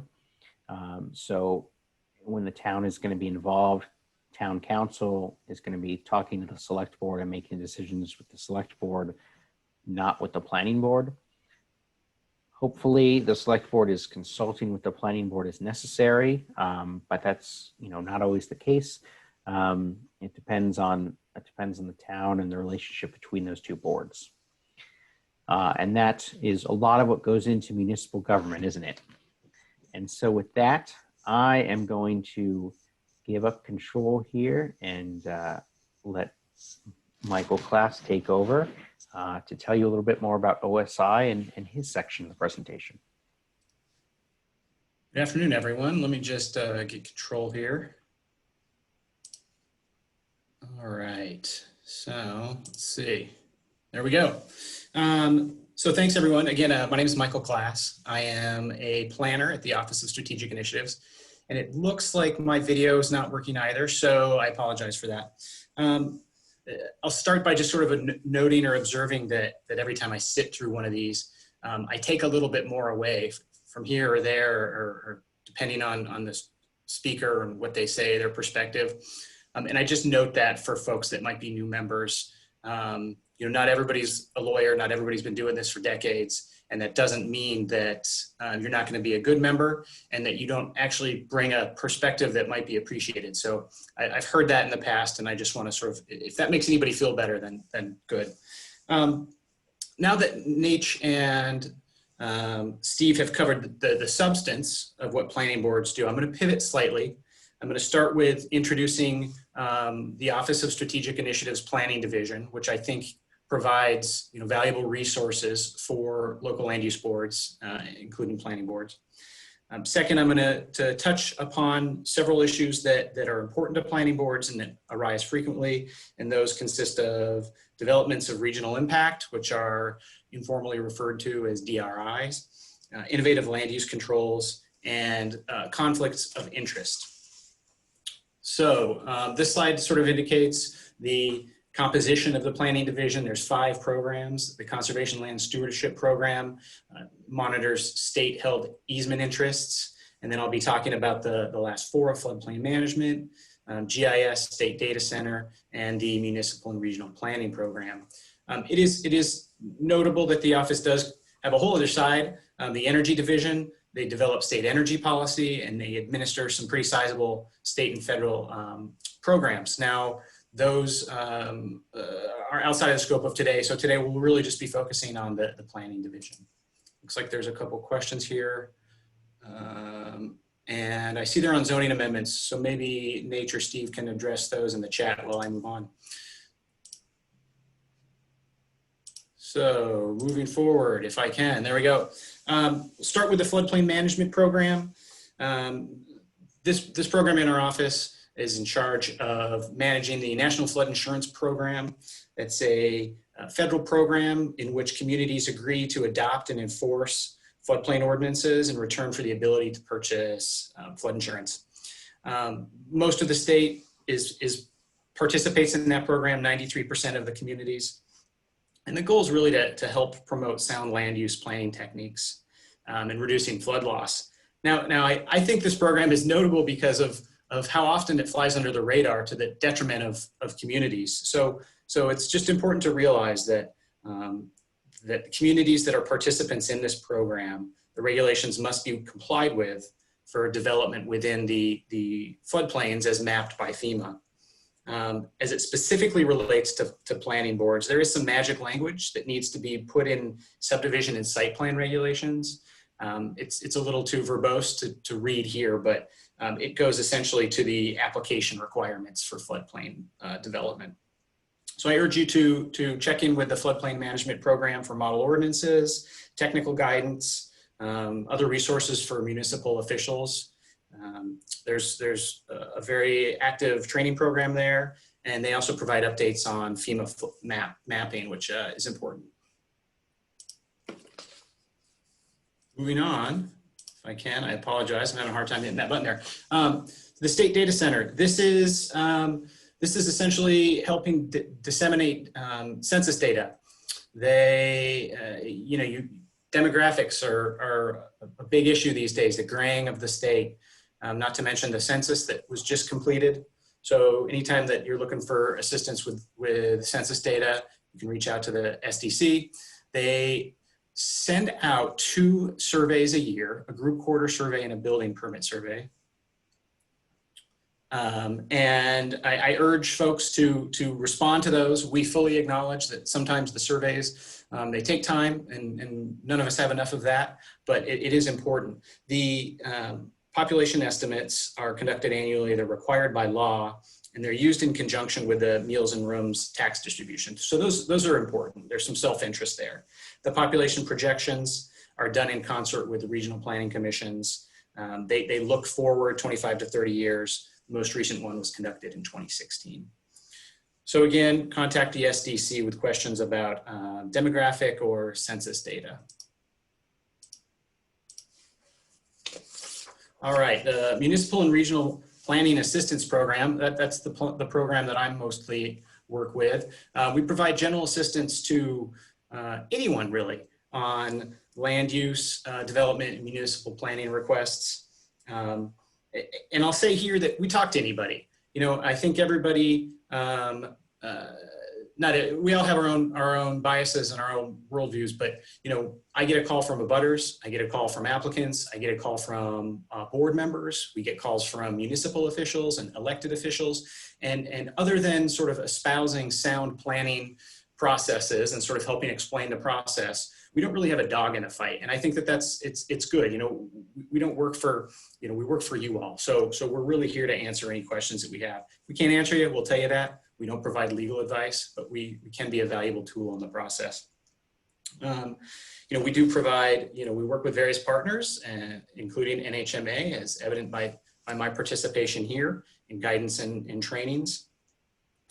We have various publications, which I'll talk about in a minute. And I also mentioned our annual municipal land use regulation survey, which can be a valuable asset to the community. All right, just checking questions, apologies. All right, so some of the resources we have, these are for free. These are on our website. So I urge you to check it out. Contact me if you're having any issues finding these. First, Steve already brought your attention to the handbook for local officials on the planning board side. We have the companion for ZBA books as well. We also work with an outside publisher, a legal publisher. Each year we put together the planning and land use regulation books. Those are a compendium of annotated statutes. You know, we're working in a regulated environment here. The only reason we have land use boards is because there's an enabling statute at the state level. So it's always good to have the law available, not necessarily to crack open at a meeting, but as a resource when you need it. So we work with purchasing and disseminating those throughout the state with the regional planning commissions, and I think it's a valuable asset to the state's communities. We administer PlanLink, which is an online listserv comprised of anybody. It's a public forum. Anybody can sign up. There's some pretty basic rules, but if you have questions on miscellaneous planning issues, it's a good place to get a perspective of folks that for the most part know what they're doing. We have live trainings. This year we started doing monthly webinars on the third Thursday of each month from noon to 1. They're free, they're online, they're recorded and posted to YouTube after the fact. Next month I'll be doing a session with my colleague Stephanie on introduction to land use boards for new members who might be coming onto boards this time of the year. Our spring conference, I'd like to flag that is scheduled for May 15th. Registration will be opening soon. That's going to be a virtual half-day presentation Saturday morning from 9 to noon. There'll be 2 tracks. There'll be a planning track and a zoning track. So that'll be a good training opportunity for folks. Each week we compile and send out on PlanLink and post it on our website planning news. So it's a consolidated list of interesting planning items. You can skim them and see if you're interested in learning more or not. We also assist with legislative monitoring. And at the end of the session, we'll summarize specifically what bills have passed and are now law for planning and zoning board members. We also keep our eye on housing issues. Now, the last thing I'd like to talk about that I think is important and sometimes underutilized is the Office's Municipal Land Use Regulation Survey. Now, that is a short survey, comes out from our office. So this would be the 3rd document that you might receive from our office, and we appreciate you filling them out in a timely manner.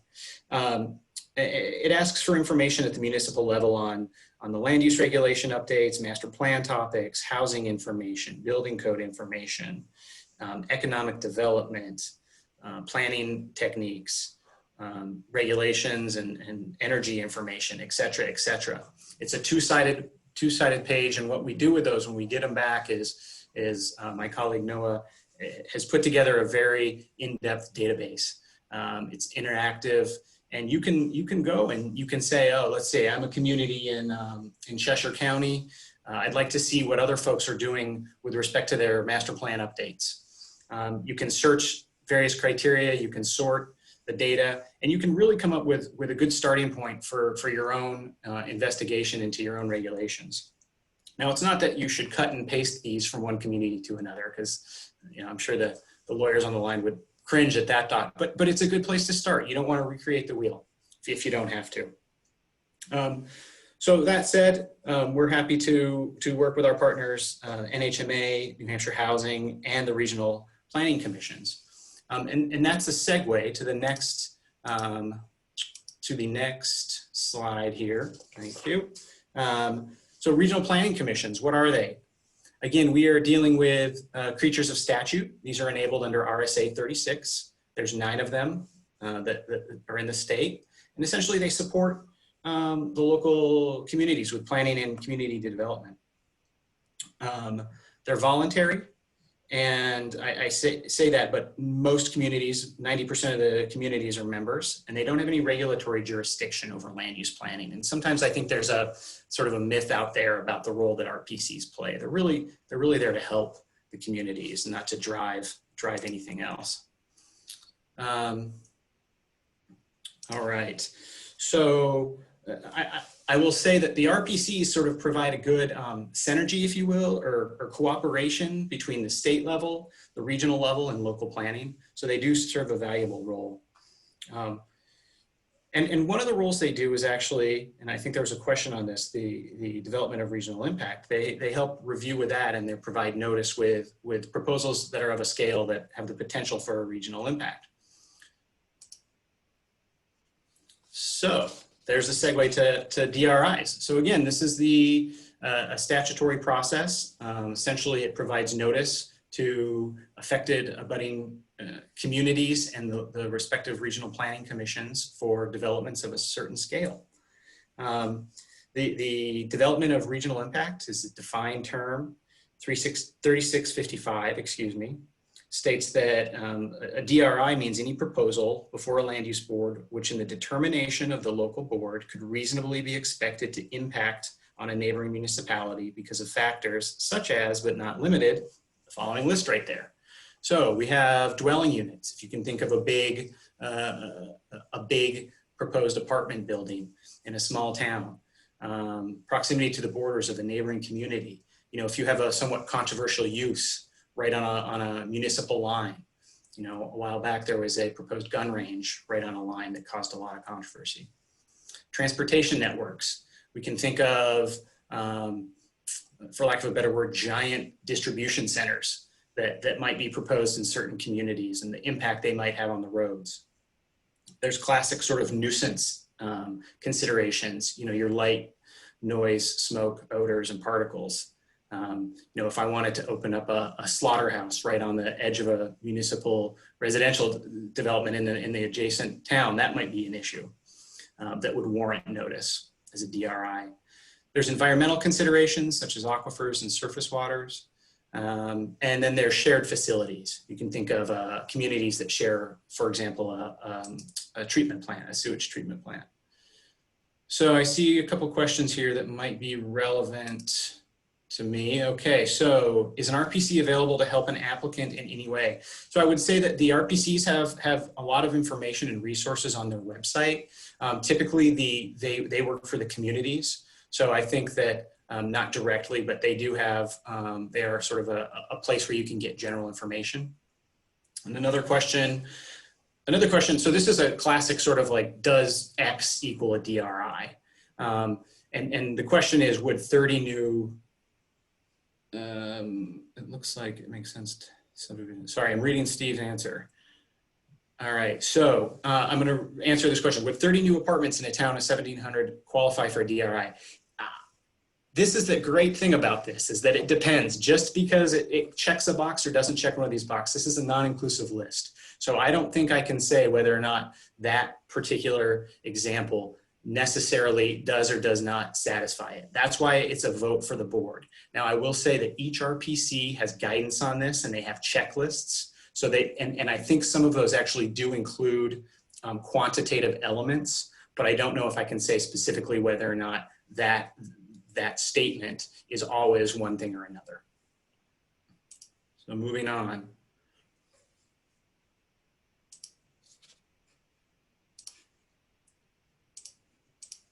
All right. Oops. Apologies, folks. I'm having some issues driving here. So why are we doing this? This is actually codified in the statute in RSA 3654 has the purpose. And it's really to provide notice to impacted communities, advance notice, so they can provide comment before the hearing. It gives them the status as abutters for notice and testimony purpose. So again, they're going to get certified mail. We'll talk about the process in a second, but it gives them advance notice for them to comment on. And it really encourages boards to consider the interests and the issues at a regional level.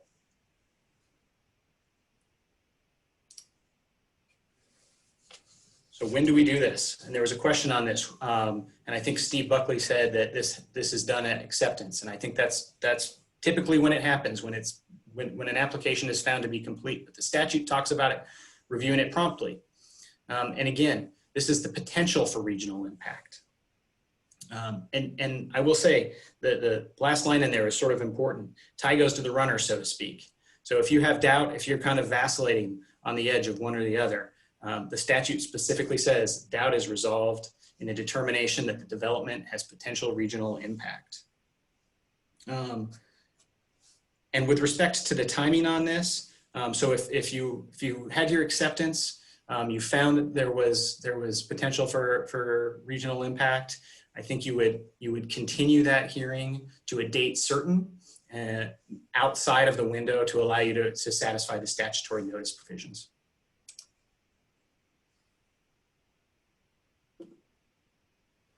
So I think, so again, the statute, there's a question in the chat that says, is that before acceptance or after? And the statute says promptly. So I think you probably get different answers here. I think that the board accepts the application as complete, and then if there's a DRI, then they continue it to a date certain. And I'd ask Steve to chime in on that if he has anything different.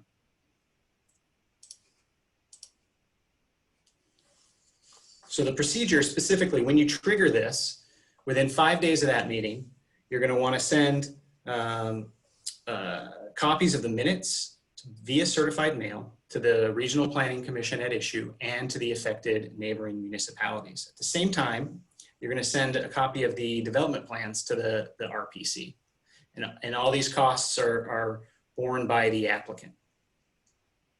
At least 14 days before the public hearing, the board must notify, again by certified mail, all the affected communities and the RPCs of the date, time, and place of the hearing and of their right to testify concerning the development. And this is a pretty simple, the examples I've seen are pretty simple, one page sort of, you are hereby notified. So it doesn't have to be much, it's just part of the process to gather comments. Now, don't forget the building inspector. Remember, the building inspector, the statute refers to local land use board, and the statute includes building inspector in that definition.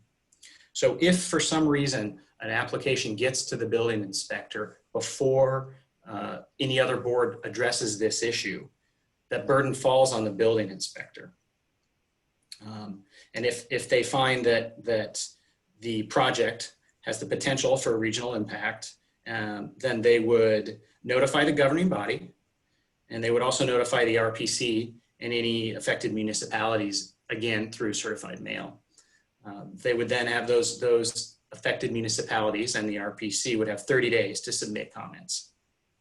So Mike, you had just a request for my comment. I guess I think the key thing here is that any stage of the proceeding before the planning board or the ZBA or other involved land use board that has a project that could be one of regional impact, you really have to stand still, stop, and then give notice to the affected regional planning commission, the involved regional planning commission, and the abutting community, and then pick up the process. That's really the main point of the statute, because you want to give that RPC and the abutting community the ability to participate in all significant events taking place with that application. Plan acceptance makes a lot of sense. So a lot of towns will start plan acceptance and they'll schedule the public hearing that night. Well, what if you had plan acceptance and public hearing scheduled for the same night? That is, you've decided you're going to have plan acceptance, and if the plan is accepted, you'll start your first public hearing, but you hadn't made a decision on whether to consider it a development of regional impact. If right after plan acceptance, the board says this is a plan of regional impact, you would not hold the public hearing. You would wait, give notice, and then pick up the public hearing process later on. Steve, I appreciate it. So it looks like there's another question. If a ZBA, for example, determines a DRI for a special exception application, does the DRI also apply when the site plan review application gets to the planning board for the same proposed development? You know what, Susan? I don't know the answer to that. So again, I'm going to move on to the next one. And Steve, are you available to answer that? My sense would be, why wouldn't you, if you're making a decision at the ZBA level, why wouldn't you then carry forward after the special exception has been issued at the planning board level, just automatically give notice and deem it to be a DRI and give notice to the regional planning commission and the abutting communities? I think that would just be a simple decision to say, when it comes to us at site plan review, we'll deem it a DRI just like the ZBA, and we'll give notice as required under the statute. Thank you, sir. I appreciate it. So moving on from DRI determinations, we are now going to talk about innovative land use control. So again, we've mentioned several times we're working in an environment that everything is enabled at the state level through the RSAs, the 670 series for the most part. If you can think, you can understand theoretically how if everything is mandated at the state level, it sort of reduces the flexibility that you might have to sort of address local concerns based on the particularities of your community. And so this statute provides that flexibility. So there's some general sort of rules that go along, but it does give towns the ability to sort of maneuver in their planning side with flexibility. But first off, it has to be supported by your master plan. And the administration can be really granted to, any of the entities in the town. Typically that's going to be your planning board or your zoning board. I've seen historic district commissions involved. That said, if you do designate the administration of an innovative land use control to an entity besides the planning board, then I think that it needs to be reviewed by the planning board prior to the final consideration. So essentially the planning board can't just step back on this. The town can't remove the planning board completely. The planning board at least has to provide comments, and then the statute actually goes further and requires that the final administrator to sort of respond to those comments in its decision. So this is just a list of the innovative land use control examples that are in the statute. Now, again, this is an inclusive list. This doesn't count, this doesn't, if it's not in this list, it's not necessarily not an innovative land use control. And some of these go by different names and different ordinances. All right, I guess they're all, it's important to note that all these controls, except for the inclusionary inclusionary zoning can be required. That one's voluntary. And these numbers in parentheses behind certain of these lists actually come from the municipal survey that I talked about earlier. So these are the number of communities in the state from last year's survey based on our data. So it's interesting, just for a few, I'm not gonna walk through all of them.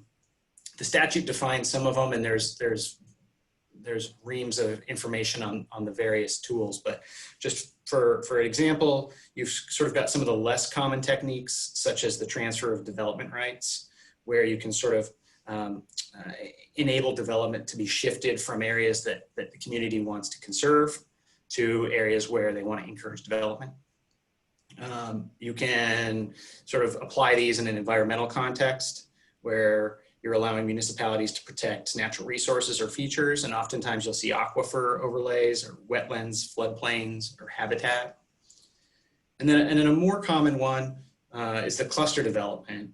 And that one's sort of interesting to me. I mean, it's known by a lot of different titles. It's clusters, open space, conservation style subdivision. And that's a pretty common tool to allow for subdivisions in a way that sort of promotes land preservation and frankly helps reduce costs by all parties. You can introduce open space, you can connect your open space for habitat uses, you reduce the impervious space used, you have shorter roads, shorter infrastructure demands. Thereby you've got decreased construction costs and decreased maintenance costs once it's finalized. So again, the key here is that communities have the flexibility to address local needs and characteristics.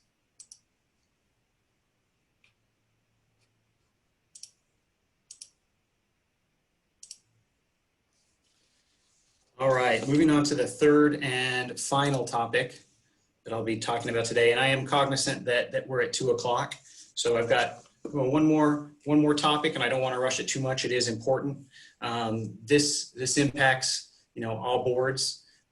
Again, we look to the law, we look to the statute 673:14, where it says no member shall participate in deciding or shall sit upon the hearing of any question which the board is to decide in a judicial capacity if that member has a direct personal or pecuniary interest in the outcome which differs from the interest of another citizen, or if the member would be disqualified for any cause to act as a juror.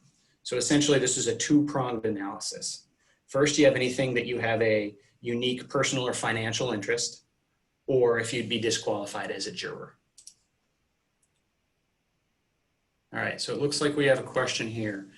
Can a planning board member speak out publicly as a private individual for or against a proposed zoning ordinance? Does it depend on whether the opinion is the same as the majority vote by the planning board on the zoning ordinance? All right, so this question sort of highlights that everybody's a resident of the town, and they've got another hat on, the resident hat, and then they also have their planning board hat. So certainly planning board members, if you take off your planning board hat, you're still a resident. Now, we're talking about sort of recusals, and I would suggest that, if you're going to speak for a project, you need to recuse yourself because you've obviously prejudged it, and that's an important starting point. It gets a little nuanced.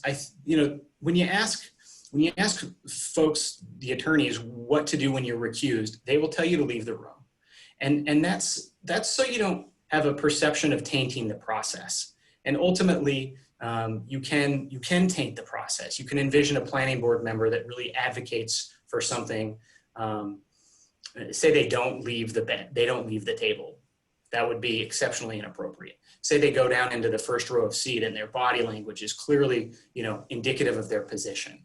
That could raise some concerns as to whether or not, the applicant got a fair shot because of inappropriate sort of communication, albeit nonverbal from not the table. So I think that, I don't think that it depends on the opinion of the majority vote. I think that you have to kind of run through this disqualification analysis, and I'm going to momentarily move to the juror standard, and you have to make a decision. Ultimately, it's up to the board member to do that. So it looks like we have several other questions. If a member isn't a butter to a project, are they conflicted? Can they participate as a private citizen? Again, this is where we get into these hypotheticals of, hey, I still have rights. I still have constitutional rights as a resident of the town. They are conflicted if you're in a butter. And you can participate, but I don't think it's advisable, but I don't believe there's anything that prevents it. So it's just something to proceed with caution. And is being in a butter an automatic conflict of interest? So that's the same question. If you're a board member and you're in a butter, I believe that you need to recuse yourself. Questions are coming in so quickly. Let's see. What if the planning board member is a team player for the applicant? Some members are site engineers, water engineers, and architects. Okay, so I'm going to take this as a opportunity to move to my next slide, because I think that sort of helps with the criteria that again, these are going to be factually dependent, and you're going to need to run through this analysis each time. So if you have a direct and unique sort of personal or financial stake in the matter, you know, that's the first prong. The second prong is this juror standard. And this is a cross-reference to a separate section of the statutes, RSA 500A:12, that talks about the ability to examine jurors. And here's a list. The list is there, so I'm not necessarily going to read it, but I will say, you know, you get into, have you given an opinion or formed an opinion? And there's lots of case law on the prejudgment of a matter. So, but to the question of team player for the applicant, some members are site engineers. Some small towns, you're gonna have, as Natch sort of commented on, you're gonna run into folks, you're gonna have, you know, this is a small state and a small world, you're gonna have overlays, and that by itself, I don't think is cause for an automatic rebuttal, or excuse me, an automatic disqualification.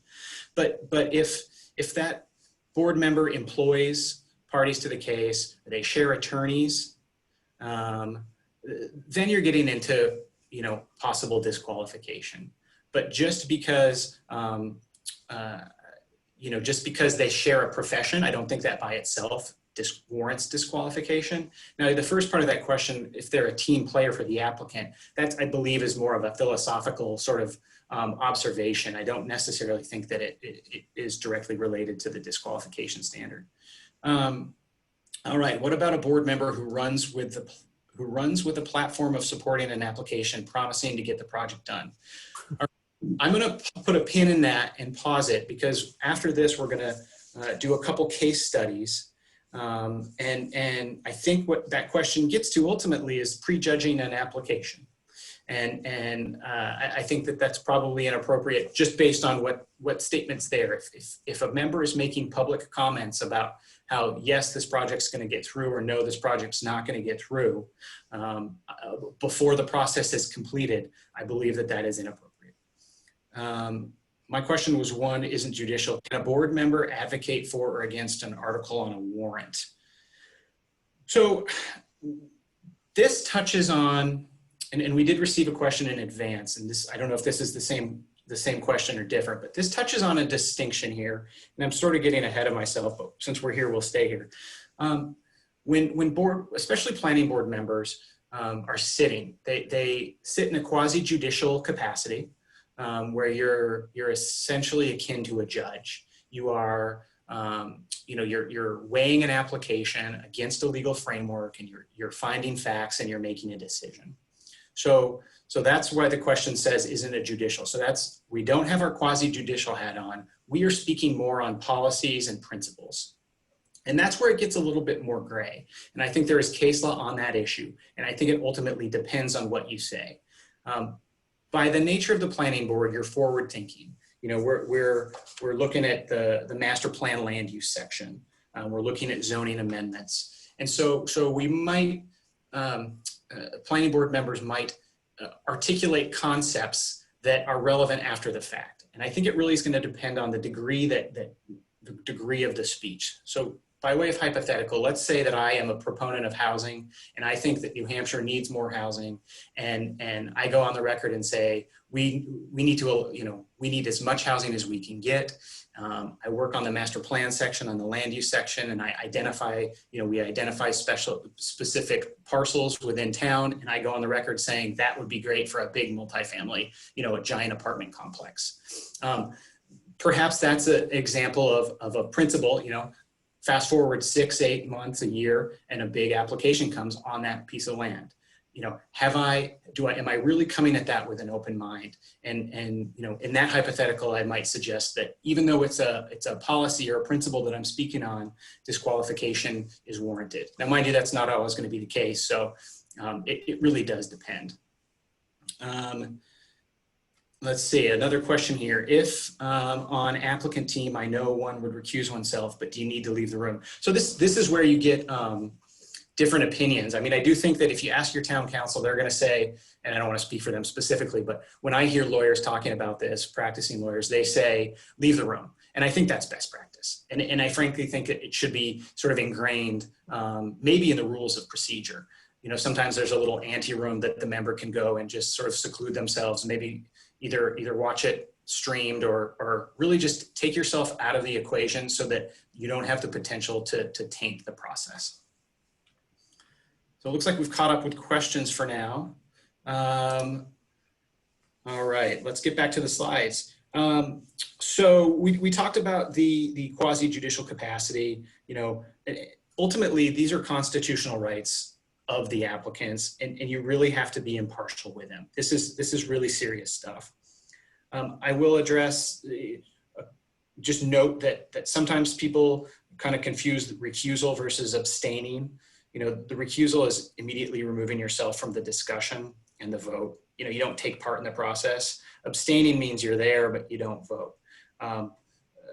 Abstaining is not an appropriate remedy. You need to recuse yourself if you're disqualified. And so let's see, we've addressed, I was actually going to talk about literally leaving the room, and we've already been there. So now let's get to those case studies. There's been a couple interesting cases that are relatively recent. The first I'm going to talk about is the case of Foley versus Enfield. This is a 2017 Supreme Court case, New Hampshire Supreme Court case. And interestingly, if you remember, we talked about the listserv or the plan link listserv, and that was actually raised in this case. So it was interesting on several levels. But at issue here was an application for a road setback variance, and it was denied by the ZBA on the basis that the plan would violate the spirit of the ordinance, one of the 5 statutory prongs for an ordinance. That was because of overcrowding. The applicant filed a request for a rehearing, and the day before the rehearing, the chair emailed a listserv, plan link, and asked, should board members consider precedents when deciding their position on a case? So he received several replies from various employees and members. And the next day, the ZBA denied the rehearing request. And notably, they did so on the same grounds that they denied the initial variance application. So the applicant finds out that this happened after the Superior Court appeal was filed, but before oral argument. And the Supreme Court decision refers to the fact the applicant raised it in the Supreme Court proceeding, but didn't provide a copy of the transcript, which is notable for reasons I'll explain in a second.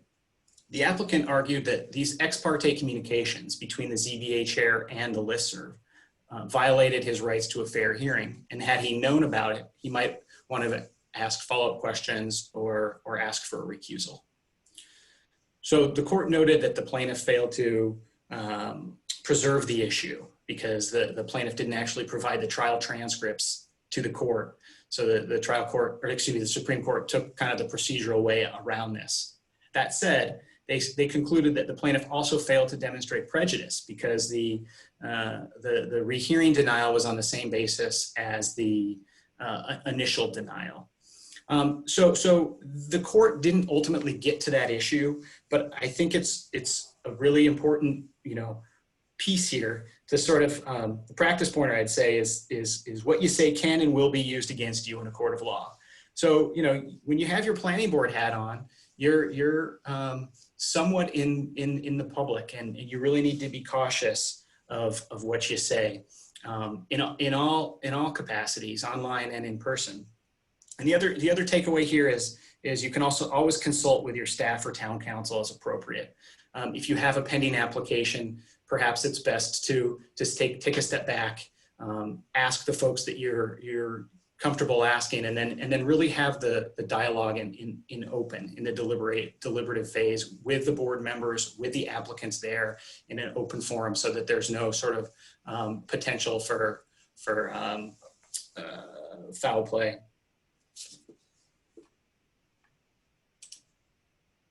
All right, I got a question here.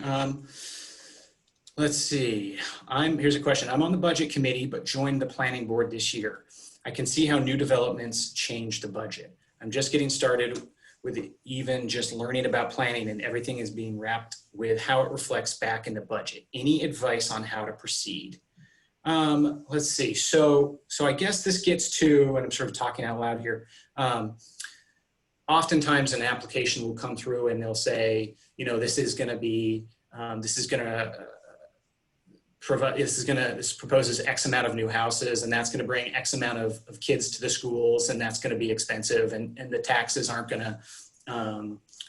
to, you know, pay for themselves.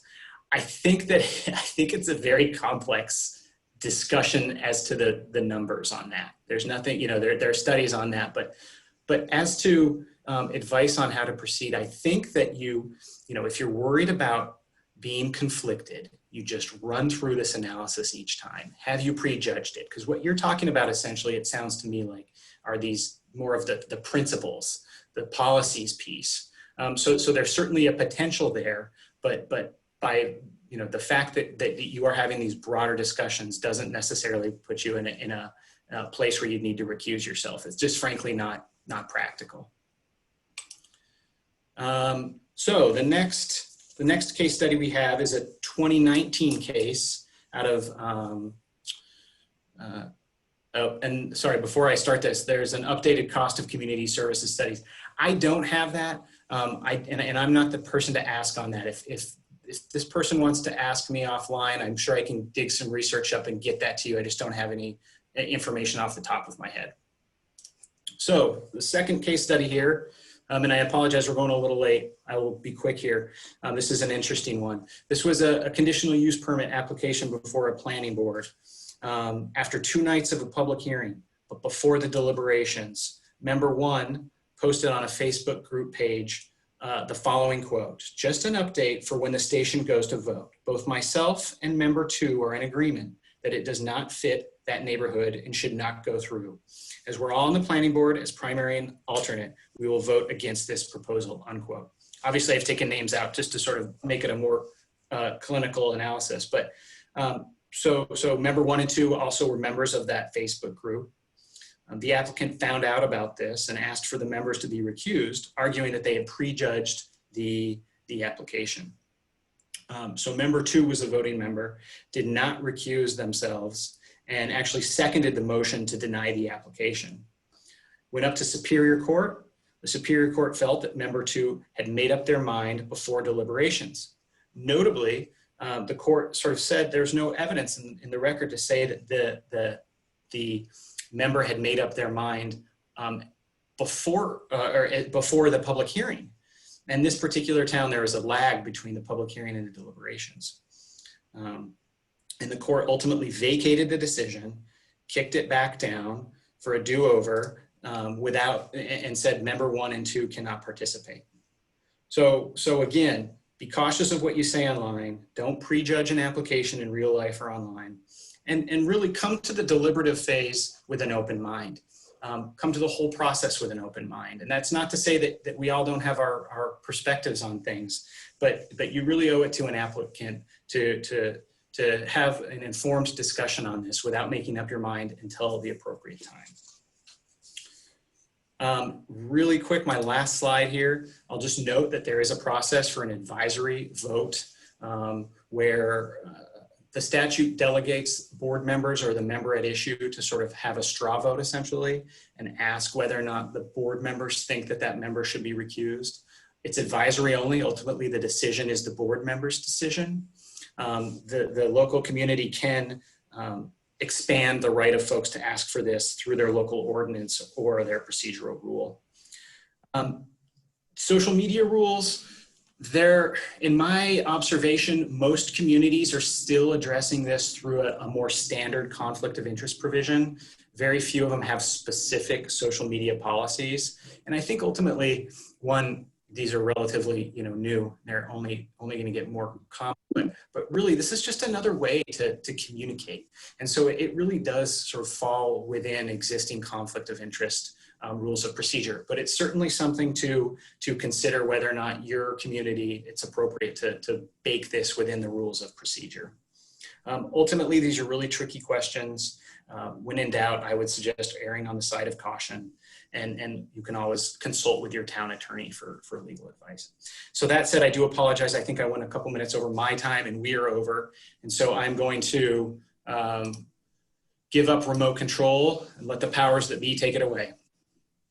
Thank you, Mike. I know that Tim Fortier, he's our communications coordinator, and he also does programming for us, such as these webinars. He would like to say a few words about upcoming attractions. I want to make Tim. sure. Can you hear me, Steve? Yes, we can hear you. Very good. Well, then, first of all, thank you, Steve, for kicking off this slow performance, kicked into high gear with Natch and with Michael. So I do appreciate you guys, our members, staying with us during the initial hiccups. But we do have upcoming virtual workshops for fees and some complimentary webinars as well. Local officials workshops, Tuesday, April 6th. This is a free all-day workshop for our members. Again, registration is open. It's a virtual training program. It's for free. We have Recycling 101, everything you need to know about municipal solid waste and recycling in New Hampshire. We have the experts from the Northeast Resource Recovery Association who will give us a 3-hour training session. That is a fee-based program, $40. Michael, could you advance the screen for me? I know you're good at it. I think I gave up control. It's Steve's. I did it, Tim. Oh, okay. Well, very good. We got ZVA basics. We got the team that you heard from today coming back for April 13th. I can promise you we'll start right at 12. There'll be no hiccups. But everything that you want to know about ZVA 101, come back and join us for this 2-hour webinar / workshop on Tuesday, April 13th.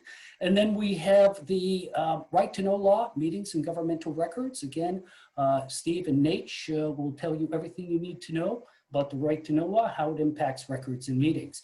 That is a fee-based program. That is $40. That's on Thursday, April 15th. And with that, we thank you for joining us today. Again, I give kudos to our speakers for the program that they've provided us today. We will be wrapping this into a YouTube video link with the PowerPoint presentations and getting that off to you in a couple days. And we encourage you to distribute those to your municipal colleagues and friends who were unable to join us for this live presentation. Thank you again for joining us today, and great job, Steve, Natch, and Michael.